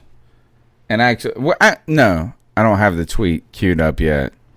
Cody, what do you think about this? I think this is nonsense. I think it's absolute nonsense. You're going to tell me that one of the biggest decisions in the Panthers organization was given to a 30-year-old guy who has not been an zero experience. Yeah, who has zero experience. And they said, hey, Joe, you have the final shot on this? You have the final call? Yeah, dude, I call bullshit. And I said this to Tony before the show. I'll say it on the show right now. I maintain that us getting rid of Cam Newton over Teddy Bridgewater was a David Tepper decision. It was marching orders from the top down, and it didn't matter if Matt Rule or Joe Brady or Marty Hurney didn't like it. That's what was going to happen because 2 years in a row, Cam Newton's injuries tanked this team's chances, and David Tepper was tired of it. That's what I think happened. I think that Joe Brady had almost no say-so in who got to be the quarterback of the Carolina Panthers. And I don't think that Joe Person has any knowledge to this one way or the other. I think that it's just simple for him to say that because Joe Brady has a history with Teddy Bridgewater dating back to New Orleans. They know each other. I'm sure everyone has talked to each other about one another. And I'm sure Joe Brady gave Teddy Bridgewater raving reviews. I'm sure he did. But at the end of the day, he did not make the decision to go with Teddy Bridgewater over Cam Newton. It doesn't. You're not. He wouldn't be given that much power without proving anything, no matter how high they are on him right now. Yeah. No, I agree. I don't think it came down to him, but I do think that there is a chance, and I think that this statement is basically the equivalent of what we're doing right now, right? It is excellent analogy. You know, just to be quite honest, I mean, it's just all opinion based. Like I think if Joe Person believes that, it's not because he's got inside voices telling him that. It's that he's looking at the writing on the wall and he thinks, well, Joe Brady worked with Teddy Bridgewater in the Saints offense. That's what they're trying to do, is run a simpler version of what the Saints do. And so why not go ahead and get somebody exactly right? So it all makes sense when you look at it from that perspective. I don't think he had the deciding factor, but I think he had a vote, and I think his vote was weighed heavily on because he's going to have such an impact on the offense that they're gonna go to the guy who they're going to be relying on calling the plays and ask him what he thinks.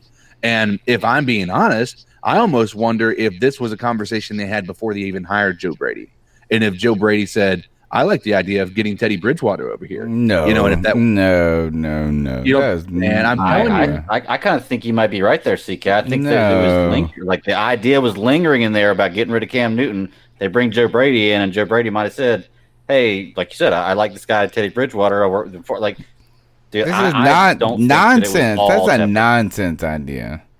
Dude, what's our coach's name? I can't remember his name right now. Matt Rule. So you're Rule. Rule even said that he built this team the way he wanted it, that he's going to have the guys he wants playing. He said that. So what, is he lying for Tepper? I don't know if it's I don't know if it is a Tepper decision. I'm not ready to say that. I think it's partially Tepper. I don't think it's all Tepper. I would say I continue to think all of this are Matt Rule decisions. Personally, I agree. Where I agree with Cody is there's no world where I could believe that this kid, what's his name again? Joe Brady? Yeah. Joe Brady. No matter, you guys have told me he's amazing. He's all these different things. And maybe he is. And I hope he is going to be. I hope he's going to be all these things. I hope he's going to be like the best coach. He's like the Panthers coach in 10 years and we get 12 Super Bowls. But there's no way that a guy who has had a marginal role in all of his he's a young buck. He's 30. He's only had so much experience. Come on. He wasn't even offensive coordinator entirely. There's no way he comes in here and says, this is my guy over Cam. And like he put the foot down. No. Right. There's zero way that happened. I think it would be naive to assume that it was all Joe Brady. It's not all Joe Brady. I'm saying that if I'm thinking at it from this perspective, let's also talk about, we believe that all of these moves were Matt Rule, outside of Cody, who believes Tepper was a big, word. I don't think Tepper was fighting it.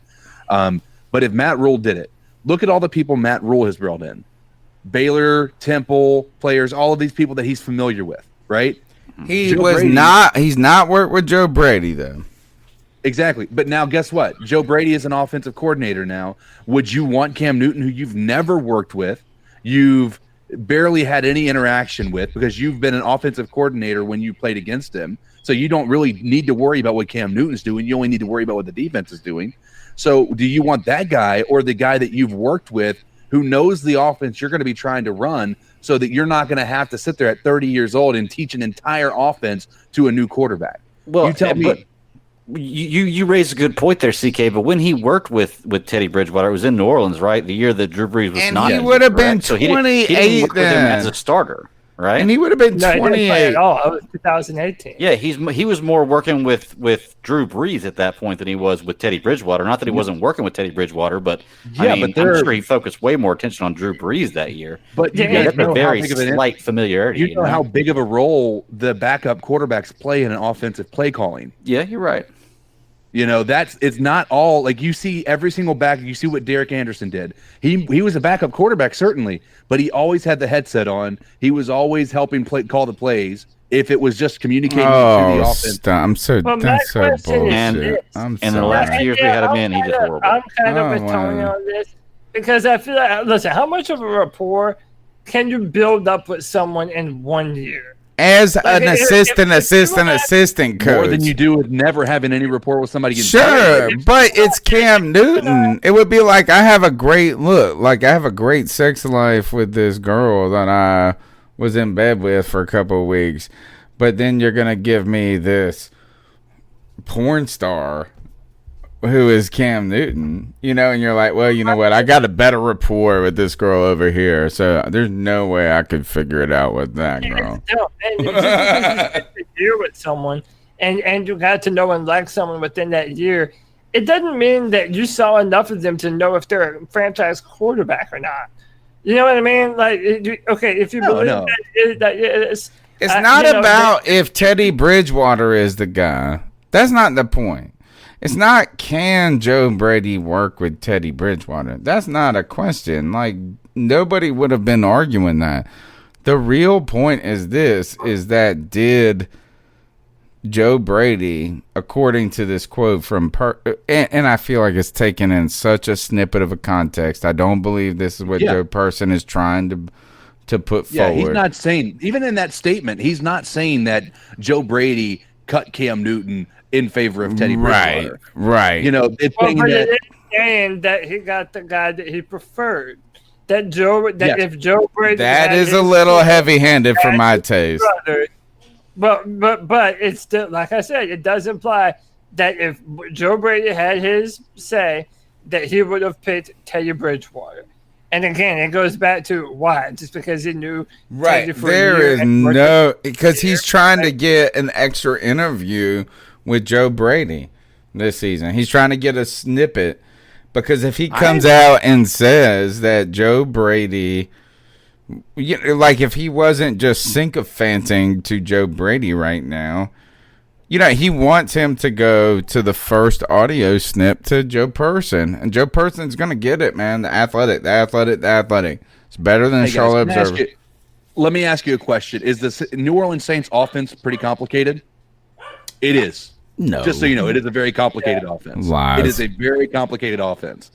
It is very complicated. That's why they don't draft new QBs in that offense, is because it's very hard to learn. Well, right? What are you getting at with that?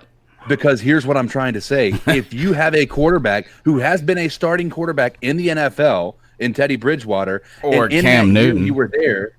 And even in this past year, you saw him operate and win 5 games in a row in a very difficult situation without it coming in as a backup role.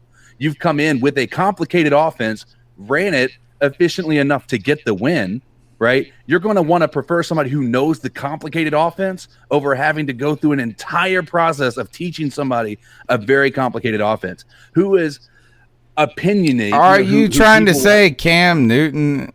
You would rather? No, I'm not saying Cam Newton couldn't have learned it. But are you saying if you're Joe Brady that you would? Because I have something strong to say about that. I do too. Whenever you get on. Cam Newton, whether or not you believe it or not, there is a stigma around Cam Newton that he had to have his offense simplified from the play calling perspective, so he could actually call plays.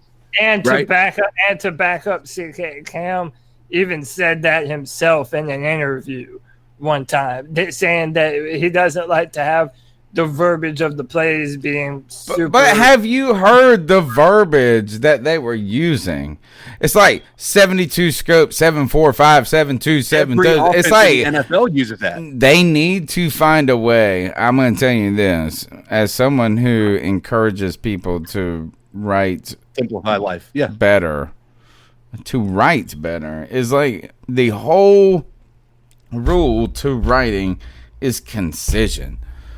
So what you need to figure out, if that is what a quarterback has to call, that is ridiculous. I'm sorry. There has to be a smarter way to convey the information more intelligently and more streamlined than that.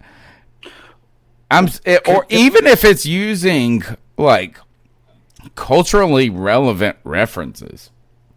But they do. They don't. According to that fucking Norv Turner, that Norv Turner call. Like, he was like, here's split, blah, blah, blah, blah, blah, blah, blah, blah. It was like this. I couldn't remember that to save my fucking life. I'm sorry. If it was your job, you would be able to. Say the alphabet backwards, one-footed. No, I don't care. I can say the alphabet. I don't need to say it backwards. Can I also say that it's one thing when you're talking about coming in and changing the offense, it's not just the quarterback you have to worry about. Absolutely. You've got everybody else in the offense that's going to be running different plays, pushing different ways, pulling different ways, blocking different sides. I mean, running totally different schemes and different verbiage of what they're doing. So it's not just the quarterback. I mean, I don't know. If you have a quarterback who understands it, it makes it your job that much easier. Yes, but if he can't throw it, like I can teach somebody. I understand that, but I'm looking at like it's the thing. It's this. It's can you teach Cam Newton a system of football, and you have his skill set, or would you rather not have Cam Newton's skill set and have a guy you didn't have to teach? I think that I'm sorry. I just prefer to have Cam Newton. I think we all would agree that we prefer to have Cam Newton, right? But okay, go ahead. But again, from a perspective of a Joe Brady, if this is indeed a true statement, which nobody knows, not even Joe Person, right? Right, I agree with you. If this is indeed a true statement, there is a reason he knows Teddy Bridgewater more than any of us, right? Because he has been there, sitting in rooms with him for an entire year, probably spent more time with him than he's ever spent with Cam Newton, right? So in that timetable, he's kind of developed this rapport with this guy, right? He's seen enough to make him like Teddy Bridgewater. I'm not saying that it's accurate, and this is all speculation. And chat may be going crazy with us talking about this is literally an opinion. Nobody knows this. That's exactly what it is. It's person's opinion, and I don't even think it's his true opinion. I think it's the opinion he gave because Cam is gone. And Teddy Bridgewater is here, and we have the connections between, and Matt Rule's been touting those. So it's not an unsubstantiated statement. The point is, it comes across as like I would be more comfortable taking over this offense with a Teddy Bridgewater than a Cam Newton. And to me, that's why I put up this tweet right here. And it's on the stream for people who are watching on YouTube. Cody has been a Joe Brady. Let me put it this way: Cody is to Joe Brady as Cam is to Tony Dunn, or Tony Dunn is to Cam. Pick your way. Joe Brady. Yeah, and he loves. I don't know if I would do to Joe Brady the things that you would do to him. You were ready to when he first showed up. How about the this? only thing that has stopped you from finishing the deed is the Cam Newton issue. And my point right here, as I put this tweet up, I put this up today. The first thing I saw, this is Josh Parcell tweets out, Joe Person tells us, I think Teddy Bridgewater is the guy Joe Brady wanted all along. And my tweet goes like this: if so, Joe Brady believes in Joe Brady more than Joe Brady worshipers do. I could have wrote this tweet as, if so, Joe Brady believes in Joe Brady more than Cody Lashley believes in Joe Brady. Which, by the way, it should be true. He should believe in himself more than I believe in him. Well, that's a good point. But would you believe? Do you believe in him more or less if he told you that Teddy BD, and by the way, we call him Teddy BD on this show from now on, is the guy he wanted over Cam Newton? All right. That's what you call him on this show. You saw it, bro. You saw it. You can't unsee it. Like it's a chinchilla or something that's a part of him. No, dude, it's like the size of my monitor, bro. Dude just had a pool noodle hanging out in his pants, dude. No big deal. Dude, my thing is this, man. Think about that. Listen, I have no doubt in my mind that is true. I think that Teddy Bridgewater. And he's Joe talking Brady- about Teddy Bridgewater's, you know what? No, I'm not talking Go about ahead. this stupid. I'm talking about Joe Brady met Teddy Bridgewater. They have a rapport. They've known each other. And I have no doubt in my mind that he preferred him because he liked him and they used to work together. But, like, in my mind, that is as far as it goes. Like, I like Joe Brady not because of who he is. I like him because of what he does. Like, I watched a ton of those LSU games. I saw the concepts that they run. I mean, it's seriously like a younger version of Bruce Arians, in my opinion. It's a lot of downfield attack. It's a lot of spreading out. And it's a lot of knowing how to change the play at the line of scrimmage. And I think that those were all the things that Cam Newton was good at that he never got enough credit for. That's why I was so hopeful that Joe Brady and Cam would actually make something incredible. Like that was the dream. That was the goal. But that's not what we're getting now. But overall, I still am excited about Joe Brady. Like, he made this decision. It's whatever, dude. It doesn't matter who chose Teddy Bridgewater. We can speculate it being Tepper or Matt Rule or my mama or whoever the hell you want to say made that decision. Teddy Bridgewater is the quarterback. And right now, everyone aboard our staff, be it from Rule, Tepper, Brady, they're all on board with him. It's not a joke to them. They believe Teddy Bridgewater is the guy. And that is a big true statement. Here, That's a true statement, bro. Yeah. I have a question. Yeah. Who is the first one, if Teddy Bridgewater happens to just be an elite quarterback this year, who is the first one to claim that they're the ones that made the decision that Teddy Bridgewater should come to the team? Is it Tepper, Rule, or Joe Brady? I thought you meant of this group. I was like, oh no. I was like, I know. I was like, oh God, that can't happen. That can't happen. I say Rule. I say Rule. That's who I say. To answer your question, I don't think we know now. I don't think that we would know then. I like that question. I like that question. It's a tough one. I think if we're 9-1 at that point in the season, they're going to ask about the decision to bring Teddy Bridgewater in over Cam Newton, and somebody is going to say, "When I made the decision to bring Cam Newton or to bring Teddy Bridgewater to the team, this is what I had in mind. This is what I envisioned." Right? There is going to be somebody who makes that statement. I'm just not sure who it is. I think they're all going to get the same memo. Yeah, they're all going to get the same talking points. As an organization, you're seeing why we all love Teddy Bridgewater so much throughout the process, and what he's capable of doing. It's going to be that same coach speak that Greg Joe Brady. I think Tepper is going to take credit for it. I think he is going, because Tepper will have no problem making it about him in this case, because that's what he already did with Ron Rivera. He said, "I've got to start making this, put my fingerprints on this team at some point."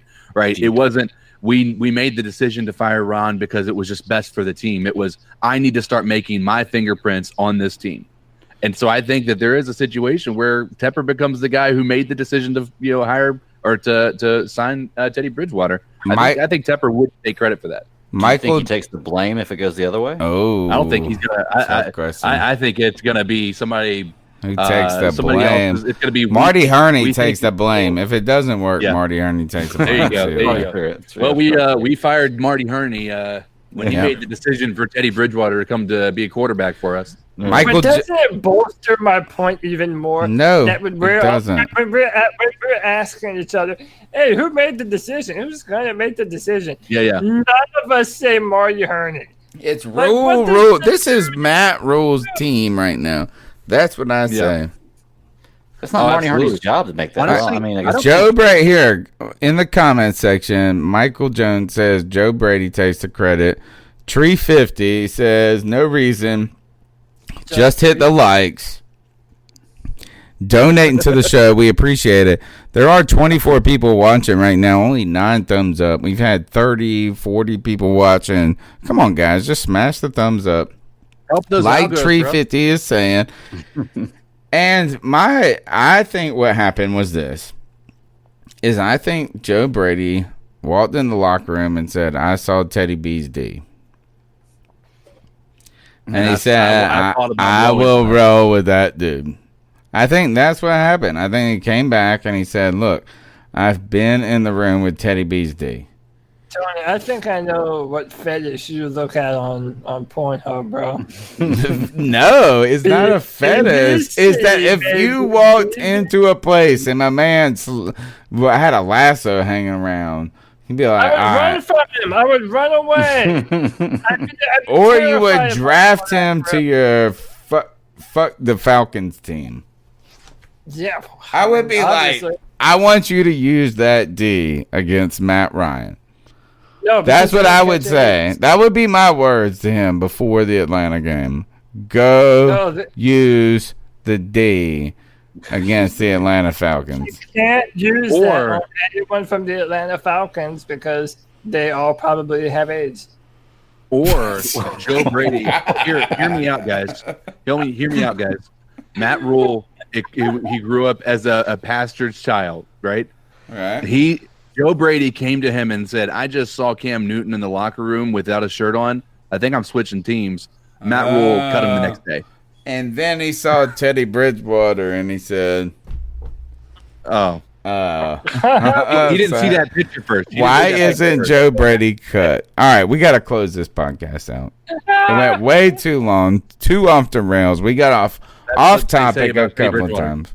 Off way too long. Well done, Michael Scott of the podcast. All right, the podcast name is the C3 Panthers Podcast. You can find it on iTunes, TuneIn, Stitcher, wherever, Spotify, wherever you get it. Just Google the C3 Panthers Podcast. Just Google the longest running Panther fans talking on the internet in audio format, and you will find us.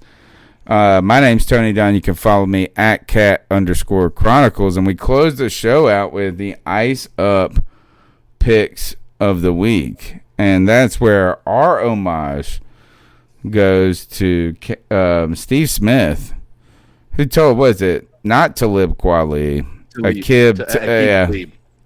I always call him by the rapper name. But he told him to ice up, toughen up to get it together. And that's where we tell someone ice up, toughen up to get it together. I'm going to start off this week. Last week, I iced up my wife for her spending habits. This week, I've got a lot. The list is long, but guess who? And I'm hoping she's not listening. We're going up the chain of command. We're going Your to the Mother-in-law. Yes, my mother-in-law. I love my family. Like, and we've been together for a long time, so I will fight and die, and it's I feel like it's one of these things with family is that we get to pick on each other, but if you talk shit about us, like if I talk shit about my weight, it's okay, but if you call me fat, we got a fucking problem.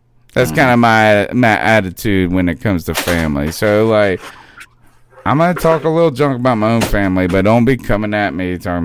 But this is the most tacky, weird shit I've ever run into. And I'm sorry. Like, I couldn't deal with it. It bugged me for a long time. My mother-in-law, who was having an addition, she's getting a sunroom put into her room, to her house. And she wanted us to come see the progress, but she doesn't want to share the progress because she wants to kind of like unveil it to her friends and be like, ta-da, this is what we got. You know, so she wanted to show it off to us. And we live like 5 miles down the road. It's nothing. But she says, and one other thing. She spends money. Where do you think my wife learned to spend money from? Her mom. Yeah. Right? I mean, like the same thing. So my mother-in-law will spend like $200 on my kid's birthday for like 70 dresses or something. It's like ridiculous. It's like, gosh, you gave her 20 dresses, a little too much. But she will kind of hold back, like if you want to, like she will give the low tip, or she will be like, why don't you order water? It's a little weird on this other hand. So anyway, they have a lot of money. They have a lot of money. They are not struggling. So they said they wanted to show this a new sunroom that's being built off, and they said, well, why don't you come over? We will order our own takeout, and you and your family can order your own takeout, and we can eat together. And my wife was like, we got to go to my mom's house. They're getting their own food. We're getting our own food. And I was like, what kind of fucking family dinner invitation is this? I said, I will get takeout and eat it at my own fucking house. I will make my own dinner. Like, if I wanted my own takeout, I'm not going to eat it at someone else's house. I was pissed. I cooked my own dinner. I ended up cooking my own, like, everybody's dinner for my entire family. We brought our own dinner that we cooked, and those bitch asses bought their own takeout. And we had more. I was like, my ice up goes to anyone who invites people over and you're not in college. Like, if you're not 19 and you're asking people to come over for dinner and you tell them to bring their own dinner, like, y'all sorry.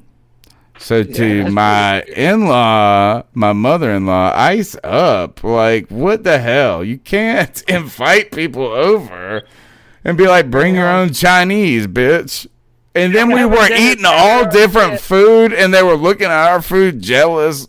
Like, it was just like, ice up. It was so tacky. Next. You should have been like, oh, you want some? And then give them the number to the place you got it from. Which was my own house. I made it myself, and I was a dick. We were leaving the house, and I told my kids to run up and tell them thank you for dinner.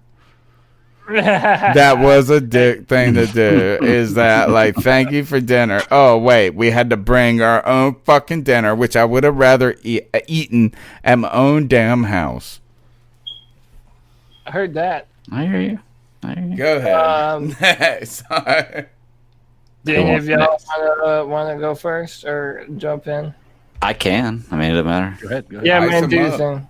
All right, here. See if I can put this up real quick. You know, CK is still looking for his. No, I got mine. Oh wow! Excuse me. Mine is pertaining to my career. I want y'all to watch this video real quick. Every night. All right, here we We go. do it every night. Every night. I live alone, but I still do it every night. Right after dinner. Definitely after meatloaf. Like clockwork. Do it. Run your dishwasher every night with Cascade Platinum. A load with as few as 8 dishes is all it takes to save water. An Energy Star certified dishwasher uses less than 4 gallons per cycle, while a running sink uses that every 2 minutes. So do it. Run your dishwasher every night with Cascade Platinum. The surprising way. All right, so I am icing up that, not that commercial, but I'm icing up 1 Million Moms. Because 1 Million Moms, y'all just saw that commercial. Did anybody see anything that was, like, super offensive? It might have been a little jokey on that side, but anything super offensive? I mean, there was innuendos, but outside of that, I mean, like, if there's nothing that would have caused me to, like, not want my son to watch it. Yeah, that was Right. totally innocuous. They sent an email, and I rate email, fuming, saying, can you imagine what kids go through, what goes through the mind of a child when they see this ad? He said, we'd all be ashamed to see our kids walking around repeating, we do it every night. Cascade should be ashamed. Like, I get it's an innuendo, it's a funny joke for adults, but you can do something every night, and it doesn't have to be sex. If that's the first thing your mind goes to is sex, then maybe you have the problem. Because I brush my teeth every night, put my pajamas on every night, I shower every night. There's a lot of stuff I do a podcast every night. A lot of stuff I do every night. Just because somebody says I do it every night doesn't mean it's sex. And if that's the first thing you jump to, maybe the problem's in your mind. So 1 Million Moms, I don't know if y'all ever followed any of the stuff they complain about or the things that, man, they have some really crazy Is that stuff. just all it is a complaint group? Basically. Yes. Hashtag cancel Cascade. Cancel Cascade. Cancel Cascade. Right? But to 1 Million Moms, ice up. Ice up. What you got next? Come on, guys. Come on. We got 2 minutes. Let's get out of here by 11. CK, go first. All right, I'm gonna try to make mine quick. By the way, if there's anybody right now that is in a situation where you have debt collectors calling you and you want advice, feel free to reach out to me. I am a debt collector. I am happy to provide you advice on how to deal with debt collectors. The one thing I will tell you never to do is contact a settlement company. You're going to see advertisements for Freedom Debt Relief, all these people online that'll tell you, stop paying your credit card bills because we can save you 45%, right? Why? By the way, they have no legal right to promise you that, number one. But the problem is these companies promise you all of this with, at the same time, they're saying we can save you 45% on your credit card debt. They'll charge you 20% commission on everything they save you. And everything you've saved off the credit card debt is now something you have to claim as taxable income. So anyway, there's companies out there that prey on people that just don't know these things. And I'll put it into perspective. If you have $1,000 credit card and you contact these companies and they tell you to stop paying your $1,000 credit card, that $1,000 credit card after about 9 months goes up to about $1,500, $1,600, $1,700. They're going to tell you they're going to save you 45% of that, which, by the way, brings you back down to close to that $1,000 mark. They're going to charge you 20% on that $700, $800 they just saved you, which is $160, right? And that $800 you just saved, you have to claim sometimes, depending upon how big the account is, on your taxes as taxable income. And now you have to pay taxes on that $800, which can be 20%, another $160. So $1,100 or $1,000 credit card you just bought, you just let go of because somebody told you they can save you money. Now all of a sudden you're end up paying $1,500 to pay it back, and your credit's screwed up in the meantime, right?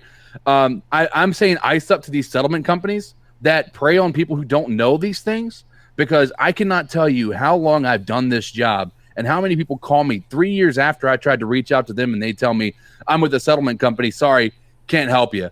And then I'm sitting there holding the bag thinking, oh, I'd love to help you, but they hang up. They don't give me an opportunity to tell them why go with the settlement company is not the smart move. And then 3 years later, after these companies aren't doing nothing for them, they're not even actually saving them money by this point. They're not even handling anything. I'm the one that I have to tell them, sorry, I can't help you. It's beyond my control at this point. It's 3 years past delinquency at this point. What's happened has happened. Have a good day. I'd love to help you, but I can't. I'm saying ice up to these companies because there's Freedom Debt Relief, for instance. If you look up, they've been sued by the federal government. They're under investigation for promising things that they can't legally promise. When you talk about adding a third party into an event like this, they are out to get something out of it every time. So just think about that. Try to have critical thinking. To settlement companies who prey on people who are ignorant to these things, ice up. Again, if you have trouble, especially in these tough times, and you want advice, reach out to me on my Twitter, Facebook, whatever. I'm happy to give you some advice, at least the best that I can possibly, and then no legal binding to himself or to anybody that does this podcast. Absolutely for fun. Absolutely. Anyway, ice up, settlement companies. Ice up. Sorry, had a bad week with settlement companies. Who's left? Who's left? Just me. So I am icing up Politico, Joe Biden, and the Democrats. And people don't like when we go political, but let me tell you why specifically I'm icing them up. Politico published an article claiming Joe Biden picked Kamala Harris as his running mate, announced it, and then deleted it. Now check out what the original piece said. That Joe Biden has chosen Kamala Harris to become his running mate for the 2020 election on August 1st. By the way, it's 7/28. On the 28th,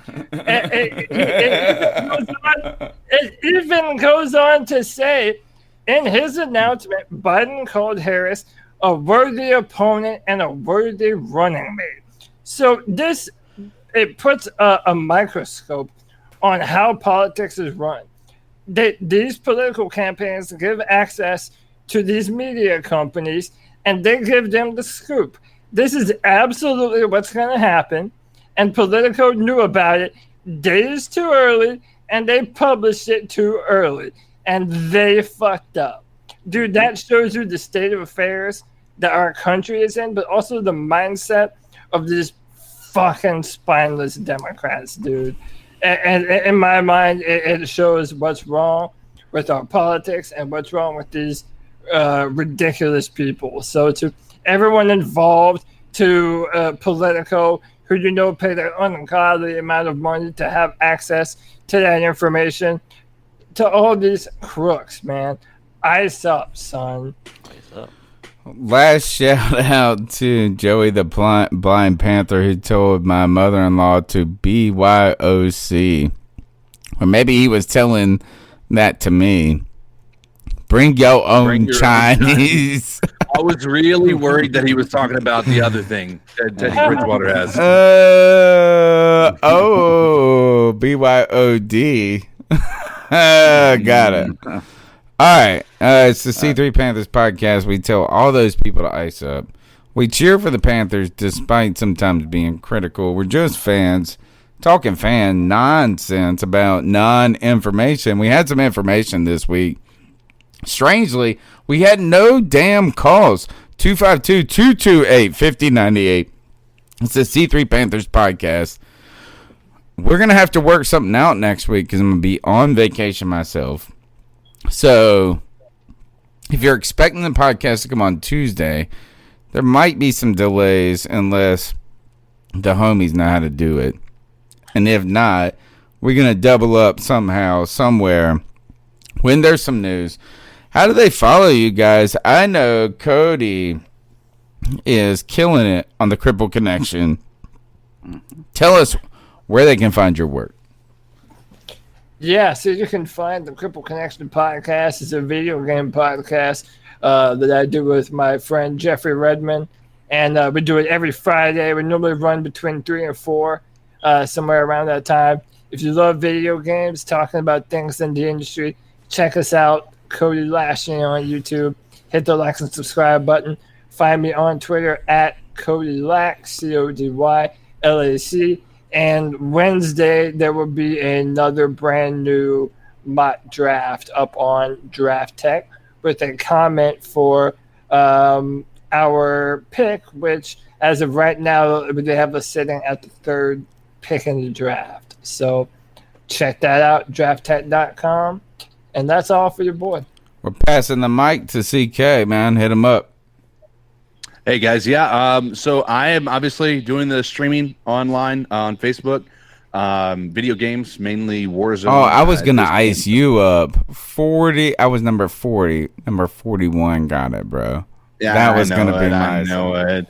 Well, you should have been better. Anyway, but no, yeah, you guys pop through, man. We're growing. In just a matter of 2 months, we've grown to 642 followers, and nice. It's rapid. We've gotten 150 of those in the past week, so it's just it's continuing to grow and grow and grow, and it's been a ride, and I feel like I'm kind of getting this stride going. So if you guys want to come in, pop in, show some love, say you're coming from C3.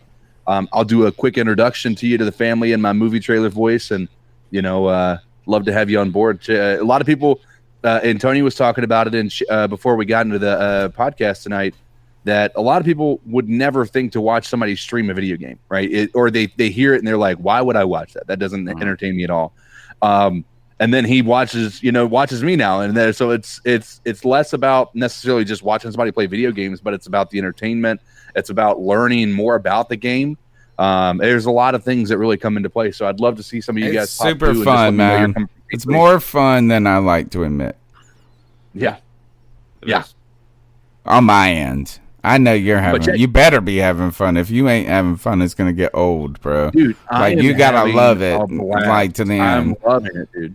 That's why it's so good, is you can tell you're having a blast. Yeah, and what's crazy, there's so many people doing it right now because they almost drank like 7 Monster drinks. Come on, let's be serious, bro. You drank that Monster drink, said you were amped up, man. That's what I need to do. Stop drinking beer and start drinking 5-hour energies. I do those bang energy drinks. No sugar. With the creatine in them. Just all what you have in those is literally just whatever powers the sun. All right, hit him up, Greg. Greg, where you at? Come on, let's go home. You We're can at find me home, the by Bat the Daddy way. 52 on Twitter. Yeah, let's go to bed. You can find me the Bat Daddy 52 on Twitter. That's my personal handle, and then I'm on a number of shows here on Tuesdays, Monday nights. I do DC Alliance podcast. Wednesdays I do Superhero Discussions podcast. Fridays is Super Civil Servants podcast, and then we have a new show out called Batman You Complete Me. It's a monthly show, so you can search for any of those shows or on every place you can find a podcast at. Should be pretty simple to find. If you can find me on one, probably find me on the rest of them. So. It's the C3 Panthers podcast. Smash the damn thumbs up button. Hit us with a like. Tell a friend about the show. And just remember this. We're just fans hanging out, talking shit about the Carolina Panthers. If you're a Panthers fan, why would you not hang out with us? We'll check you next Tuesday. Oh, wait. Vacation coming next Tuesday. Don't worry. We're never missing a week. We always got you. My fam. My Panthers fam. See you soon. Peace. Found him.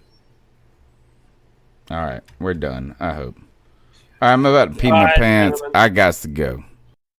Early contests build momentum for 2024 contenders seeking the White House. C-SPAN offers unfiltered coverage of events leading into early primaries and caucuses. Get access to speeches and results with the free app, C-SPAN Now, or watch live on the C-SPAN networks.